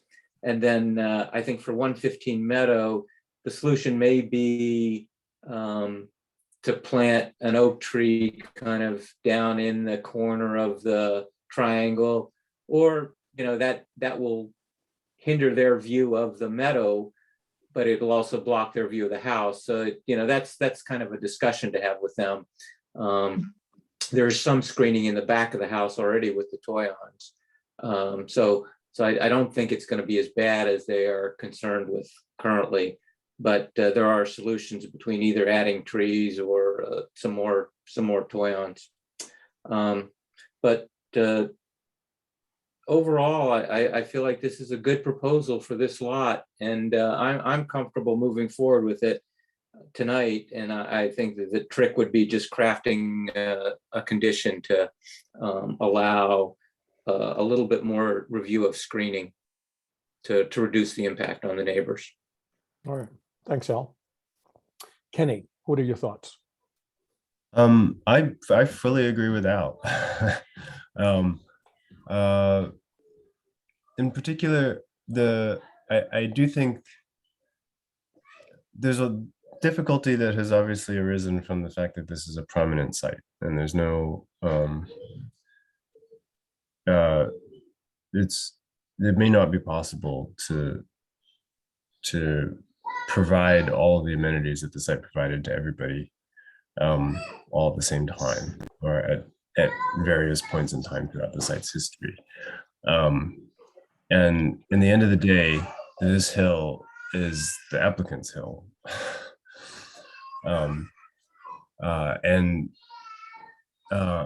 Given that they could have done much worse just to try and maximize their views and so forth. And I think it is evident that they've made a meaningful attempt to follow the spirit of what is in the design guidelines with the one-story dwelling and cutting it into the slope. It's unfortunate that it does take away some amenities that the site gave to some of the neighbors. But it's helpful to us to hear from multiple neighbors and to hear that it satisfies multiple neighbors as well. So on the whole, I'm supportive. I'm happy to recommend to approve to the Planning Commission. I do think that the non-combustible material certification issue is one that we probably need to solve as a town, where things that are obviously non-combustible, like stone, that aren't certified, there must be a way to fit this in. Though I'm not sure on what time scale we could work that out, but that seems like a hole in the policy. Maybe there's a review process for individual materials that can allow such obviously non-combustible materials to be used, just for lack of a certification. And I think that's I want to be respectful of the time that we've already gone so far. So I don't think I have anything to add over what all said, and what I expect Megan to say on lighting. I have faith in Megan. Thank you, Kenny. So Megan, over to you. So, Kenny gave you a great intro there. yes, I've been looking, of course, at these photos sent with these public comments today, and I certainly feel for the loss of your view of this hillside. I mean, of course, that stinks, but at the same time, it can be mitigated with something beautiful. There could be an evergreen oak in some Toyon's place that are just as gorgeous as that hillside to screen you from the home, which itself would be beautiful too. But of course, I understand looking at a structure is not why we all moved to Portola Valley, right? I do think this is a better siting for this home on this lot.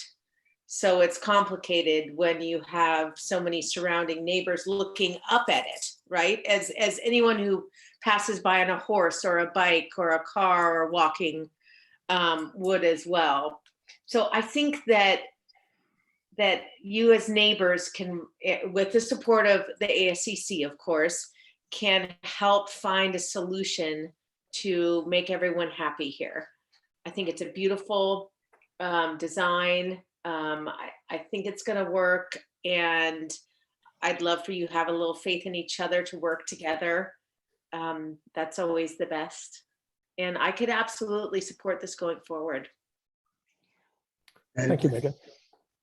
Well, I have a couple of comments. I don't disagree with anything I've heard from my colleagues. First of all, I'd like to say that it's a wonderful ASCC meeting when we can see 3 applications, all of which have really thoughtful and well-crafted design. That doesn't always happen, and it's a pleasure. So I won't repeat the things that have been said. I'll just add a couple of things. Mark, you mentioned 70s style plate heights in the old house before. And of course, we're all feel cramped these days with an 8-foot ceiling. I'm sitting in my office right now that actually has a 7.5-foot ceiling. It's taken some getting used to. It's an old house. But I will say that 10-foot plate height in a basement in a recreation room is awfully darn generous. And 14-foot 3-inch plate height for the sort of bulkiest portion of the main floor is, I would call that beyond generous. I'd say it's almost monumental. It's sort of almost like resort architecture. And that's not a criticism. I've in my professional side of my life, I've visited a number of homes recently built or under construction that have similar features, and they are stunning. But it is pretty tall, 14-foot 3-inch plate height plus the structure of the roof on top of a 10-foot basement. If you could find, and looking at the building sections you know, as a contractor, but not an architect, it just occurs to me that if you take a few inches out of the basement and a foot or 2 out of the great room and kitchen, that this would be a somewhat less imposing building from the downhill perspective. One thing I will note is that I do believe it complies with the design guidelines as designed. So I'm not criticizing it from that standpoint. I'm not saying it doesn't meet the design guidelines, because the top of the structure does not actually quite reach the top of the hill. So it is below the ridge line, and I appreciate that. I'm just saying that 14 feet 3 inches is at an awfully darn high ceiling. And remember, you're going to need to heat and cool that as well. That's a lot of volume. So that, in my mind, would be the most expensive and most profound mitigation available to help from the downhill view. But I think there are 2 others that one of them's already been mentioned, and that's thought, excuse me, thoughtful screen. Sorry. And I think that's a given. I know you are all going to work on that. I would also comment that while I find the color palette very handsome, from my perspective, it's not very warm. It doesn't really reflect the colors of the vegetation and the land around it. It's a bit of a contrast with the dark grays, blacks, and almost white stone. If you could find your way to warm up that color palette a little bit, I think that would also help mitigate the impact of seeing a structure instead of the hillside. So just something to consider. I would not prevent this project from moving forward for those things, but I would ask you to give those things some consideration. We're making a recommendation. Excuse me. No, I've forgotten already. Does this go to Planning Commission, Laura? This does not. This is just with the ASCC. Okay, so it's possible that a commissioner may be able to craft a motion that moves this project forward with sufficient conditions to get a majority vote. And if somebody feels up to that task, I would invite them to give it a shot. Can I just say something? Absolutely. So I absolutely love how you're considering how the hillside color will change, because it really will. It's not just a structure, but it's also the color. Because right now it's probably quite golden and beautiful.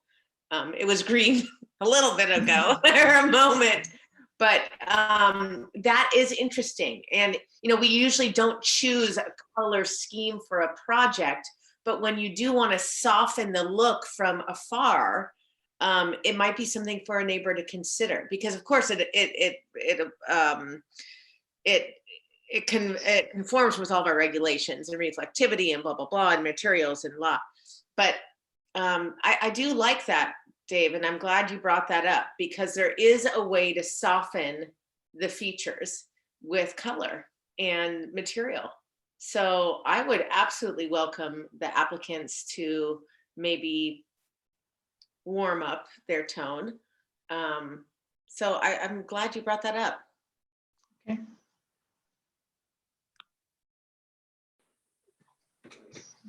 Any other thoughts, commissioners, on whether we can craft some conditions to move this forward, maybe with some options for these additional mitigations? Or would you like to see it again? You might want to consider, writing options into a condition. So like they could work with the design team, work with the neighbors to consider either reduction in the plate height, additional landscape screening in strategic locations, or color materials change, or some combination of those, to be reviewed by an ASCC member. How do commissioners feel about that? I think that's a good suggestion. All right. Yeah. So we have possibility of reduction in plate height, the strategic placement of new landscaping, and the possibility of material color change. Okay. Yeah, so the applicant team would go back, look at, the circumstances, hopefully meet with their neighbors again, really understands what the key issues are, and then propose to mitigate whatever those key issues are from their neighbors through one or more of those approaches. And then we would get an ASCC member involved to just say, yeah, they've thought it through. This is what they're proposing to mitigate it, and we agree. Okay, I would propose that we at least have 2 ASCC members on this one. So would you like me to make a motion? I would. That would be great. Okay, so let's make a motion to approve this project with the conditions stated in our staff report, plus the additional conditions to encourage the homeowner to work with the neighbors and with their own architectural team to either do a combination of these or all of them all together, which one piece would be the reduction in the plate heights. Definitely a strategic landscape plan with placements that reflect the needs of the neighbors of view, and also a consideration of possible color changes to the exterior materials, and a combination of those could come back to at least 2 ASCC members for final approval. Yeah, that's good. I'll second that. All right. Is there any discussion before we vote? Is it obvious to the other more experienced commissioners how the result of that would be evaluated? Well, I'll give my 2 cents worth. We've made conditions like this before, to which applicants have responded, you know, we've looked at all the things you suggested and we really like our original plan. And all we're asking them is consider these things and bring them back to us for a couple of commissioners to sign off on. In the event that they make no changes whatsoever, we've actually approved the project already. So, but if they do make some changes, then that pair of commissioners would take a look at it and say, yeah, this is great, we approve these changes. So really the review by 2 commissioners is more to review changes they might make in response to these suggestions than to give them a final approval. They're getting their approval in this vote, but we're asking them to consider some things and then bring it back for more review if they do make those changes. And then from a staff point of view, the way that we implement that is we would ask the applicant to demonstrate to us that they've considered those things. So usually they would give us their analysis, like we talked to our neighbors, the plate height makes sense or doesn't, the landscaping makes sense here, but not here. So they would give us their rationale. And then we would usually provide that rationale to the ASCC members. So that staff's part of it is to make them think about it and report back to the ASCC members that they've thought about it. Great.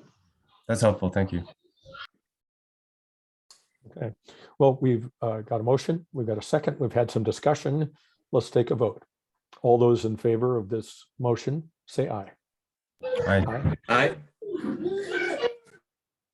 All right, looks like that passes 4-0 with Jane absent. Congratulations on a fine project. And Thank you. Thank you. Thank you. And look forward to seeing anything that you might bring to us as a change. Thank you so much. Thank you. All right, I'll close this item and conclude our regular agenda of new items for tonight. We have some other business to conduct, but I am going to ask if Megan would mind taking over from here. I'm running out of steam. Yes. As some of you may know, I'm going through some various treatments that kind of knocked me back a little bit. That was last week, and I'm not really fully with it yet, but I think if I leave the meeting, you'll still have quorum. You okay with that, Megan? We've got your back. Okay. No problem. Thanks, Dave. Yep. Hope you feel better, Dave. Yep. We're all Thank you, Al. for you. I will. Each day I get a little better, and then We love it gets you. worse again. All right. I'm going to check out. Thank you all very much. Okay, great. Okay, so, oh my goodness, here we are. I can't open it.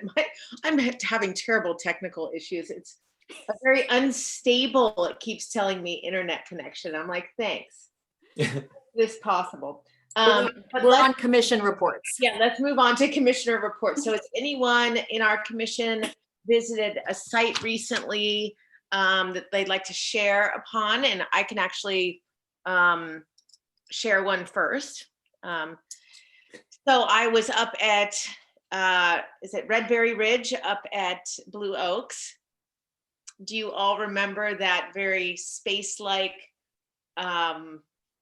architectural masterpiece at the top there that had the living roof and kind of a circular pattern? Do you remember that? Yeah. So there were quite a few changes. Basically, it is finished. They have, I think, a temporary certificate of occupancy, and they were just getting some final approvals. And all of the materials that they had to change, whether it was a light fixture or you know, a landscape material, or a color choice of whatnot, all certainly were within our guidelines and would have been approved from the get-go. But that project had been going on so long, and I think they put in some things and hoped for a yes, and it did work out in their favor. But that project, I guess, will be done now, so that's checked off. And I don't have anything else that I can think of. I am going to look at Neely, I believe it's tomorrow or Wednesday. And so I'm going to be working on Neely as far as, you know, all the next steps on some signage and some other parking issues. And, you know, there's Great. Yeah. So we're getting going on that. And that's all I have. So who else has something? I haven't visited any sites, but there's been a lot going on the housing element. I feel like, you know, the planning staff's doing a great job and coming up with all kinds of creative solutions to a very intractable problem. And we actually have a meeting tomorrow night where hopefully we will get to a final proposal and get approval on it. And so it's moving forward. Lots of effort and lots of good work from the planning staff. Excellent. That's great news. Thank you. I know this has been a grind and really difficult on so many levels. Yep. Kenny, have you visited anything? Nope. No. Well, aside from the past three, today's three. Yeah. No. Yeah. Well, good. Now, Laura, do I take public comment at this point on any of this? Yeah, if there's any members of the public, you can raise your hand. We have 2 attendees are left. Okay, so if there's any members of the public that would like to share their comments at this point, Laura will let you speak. Raise your hand. And there are none. Okay, and Laura, do you have anything to share with us? Yeah, 3 things I wanted to talk about. I just want to give a little bit more detail to what Al just said about the housing element. So there are 4 sections of the housing element draft that are currently out. The public can view them. There's meeting tomorrow, as he mentioned, to review those first 4 sections. They're the kind of the meatiest sections related to housing sites and programs for ADUs and a program for what we've been calling the opt-in upzoning. Yeah. So the biggest things are out right now. So there'll be a housing element committee meeting tomorrow, then planning commission on June 15th and council on June 29th. And there'll be a 30-day public review period, which will be basically the month of June. Will be a great time for the public to comment. Any of the committees are welcome. We had a committee of committees meeting. So committee members are welcome to review the housing element in the month of June in their own committees. So some of them are going to be doing that. So I wanted to see if the ASCC wants to do a review of this and kind of get a report also in the month of June. I think that would be a great idea. Okay, great. So we'll plan on doing that. We'll kind of like give you an update on what's been happening. Al can kind of help give some of the inside track, and then you'll have a chance to provide comments also. Now, would this be at the June 13th meeting? I need to work on the schedule a little bit. It'll either be the 13th or the 27th. Okay. So one of those 2. Okay. It'll kind of depend on how some of the other things line up. Sure. That makes sense. And then on the safety element, we have been working on a series of memos that describe different aspects of the safety element that include early analysis, best practices, potential programs. And we've taken those to 3 committees for their review. Over the last 2 weeks, we went to the Geologic Safety Committee, the Emergency Preparedness Committee, and the Sustainability Committee. Unfortunately, the Wildfire Committee doesn't have enough members right now to reach quorum. So they've got some new members coming on, but we weren't able to meet with them. So we're going to try to loop them in a little bit later in the process. And then coming up for that, there'll be like a big joint committee meeting. So we're working on the structure of that. And then there'll be a community meeting coming up kind of in the summertime, June, early July kind of time frame, then Planning Commission. And then we submit our draft safety element to the Woodside Fire Protection District and also to CAL FIRE. And then they review that and get comments back to us. So that's the two big milestones in terms of advanced planning that we're working on. Okay. Then I think you all know that the Stanford EIR public comment period closed on May 13th. Right. So we're working on that response to comments. And then there'll be Planning Commission study sessions will be the next step. We'll have 2 study sessions with Planning Commission. And then there'll be a series of meetings in the late summer going into the fall time period. The timeline isn't confirmed yet. It'll go to committees first. And we're talking about like a big joint committee meeting so they can kind of share their ideas, like a big, all hands around the table, kind of active working session for the committees. And then it'll come to ASCC, Planning Commission, and to Council. So we don't have a date yet for ASCC, but I would anticipate that would be in the fall. So a good target would be kind of September or maybe October timeframe. And we'll let you know as we get closer to that. And then also an update on going back into the schoolhouse. Yeah. So, and kind of getting back to, I hate to call it normal, but sort of like normal. So the equipment is installed in the schoolhouse for us to be able to have hybrid meetings. The council has been testing it out. So they've had a couple of them so far. We're getting the kinks kind of worked out. So the schoolhouse is its own Zoom box, basically like on the Zoom screen. Mhm. The schoolhouse is a Zoom room. So it has its own box. So I would anticipate, knowing ASCC members, that you're going to want to meet in person. Yeah. But we'll have staff will still be able to Zoom in. Sometimes we'll still have Zoom recordings. So we're trying to keep the good things about being on Zoom and then get back to in-person discussions also where it And makes sense. In-person site visits? Yes. So we think we have the things worked out that we needed to. We at least have a good starting point. And so what we're thinking right now is starting in June. So either the 13th or the 27th, we will go back to afternoon site visits, site meetings for everyone that can. And then we talked at our last meeting, I think, about moving back into an evening meeting at 6:30. Right. And that was kind of a compromise time for everyone's schedules.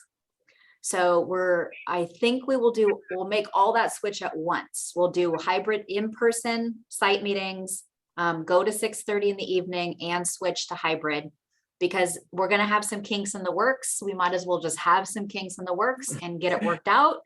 And then we'll have a new system. So I propose that we try that 6:30 meeting a couple times. And then, we'll notify applicants and residents and stuff. And then if the commission likes it, then we'll do whatever formal paperwork we need to switch to a permanent 6:30 time. So that's what I'm thinking in terms of going forward. So I'm interested in any feedback or thoughts that you have about that. That sounds great. I know it does. It really does. That's very helpful for me. Thank you. Yeah. Yeah. Okay. Shall we move on to the approval of the minutes? So this was back in March 14th. Wow. Let's see. I guess we were all there. So Al was there, Kenny, Jane, myself, and Dave. Okay. They look fine to me. Now, can we approve these without Dave and Jane? Is that a quorum? You can approve it with 3. Okay. Excellent. Okay. So have you looked through it, fellow commissioners? Anything that you'd like to amend or change? Looked fine to me. Yeah, it's very Fine to me. thorough and wonderful as always. I love the real, you're really showing that what we've accomplished during this meeting. And I think that's so smart for the public. So I always appreciate that. I don't have anything to change. Can I open it up to the public now, or should I have us vote first? Good to take any public comment now. Is there anyone from the public that would like to comment on the minutes from March 14th? There are no hands up. Okay, so can I get a motion to approve the minutes? Sure, I'll move that we approve the minutes as written. I'll second that. Great, okay, so second by Kenny, so all in favor to approve? Aye. Aye. So all three attending here is approved. There are no nays or abstentions, although we're good to go. Awesome. Well, you guys, that was a big meeting and some big projects. Yeah. Yeah. And thank you. That was, I mean, great ASCC work tonight. We really appreciate it. Good job. Thank you. Staff really did a thorough job, and yeah, it and showed. Dave was right. I mean, those were good projects. Those projects, each one of those projects was well prepared. I mean, I think that planning staff did a good job working in advance with each of those projects, so that what came to us was in good shape. Good. Thank you. Thanks for saying that. It helps, right? Then we know we're on track. Yeah, That's it was great. like, oh, sorry. Okay, I think the dogs are trying to get my attention. Yeah, so just say meeting adjourned and we'll be good. Okay, meeting is adjourned. Bye, everybody. Okay, thanks. Good night, everyone. Good night, everybody.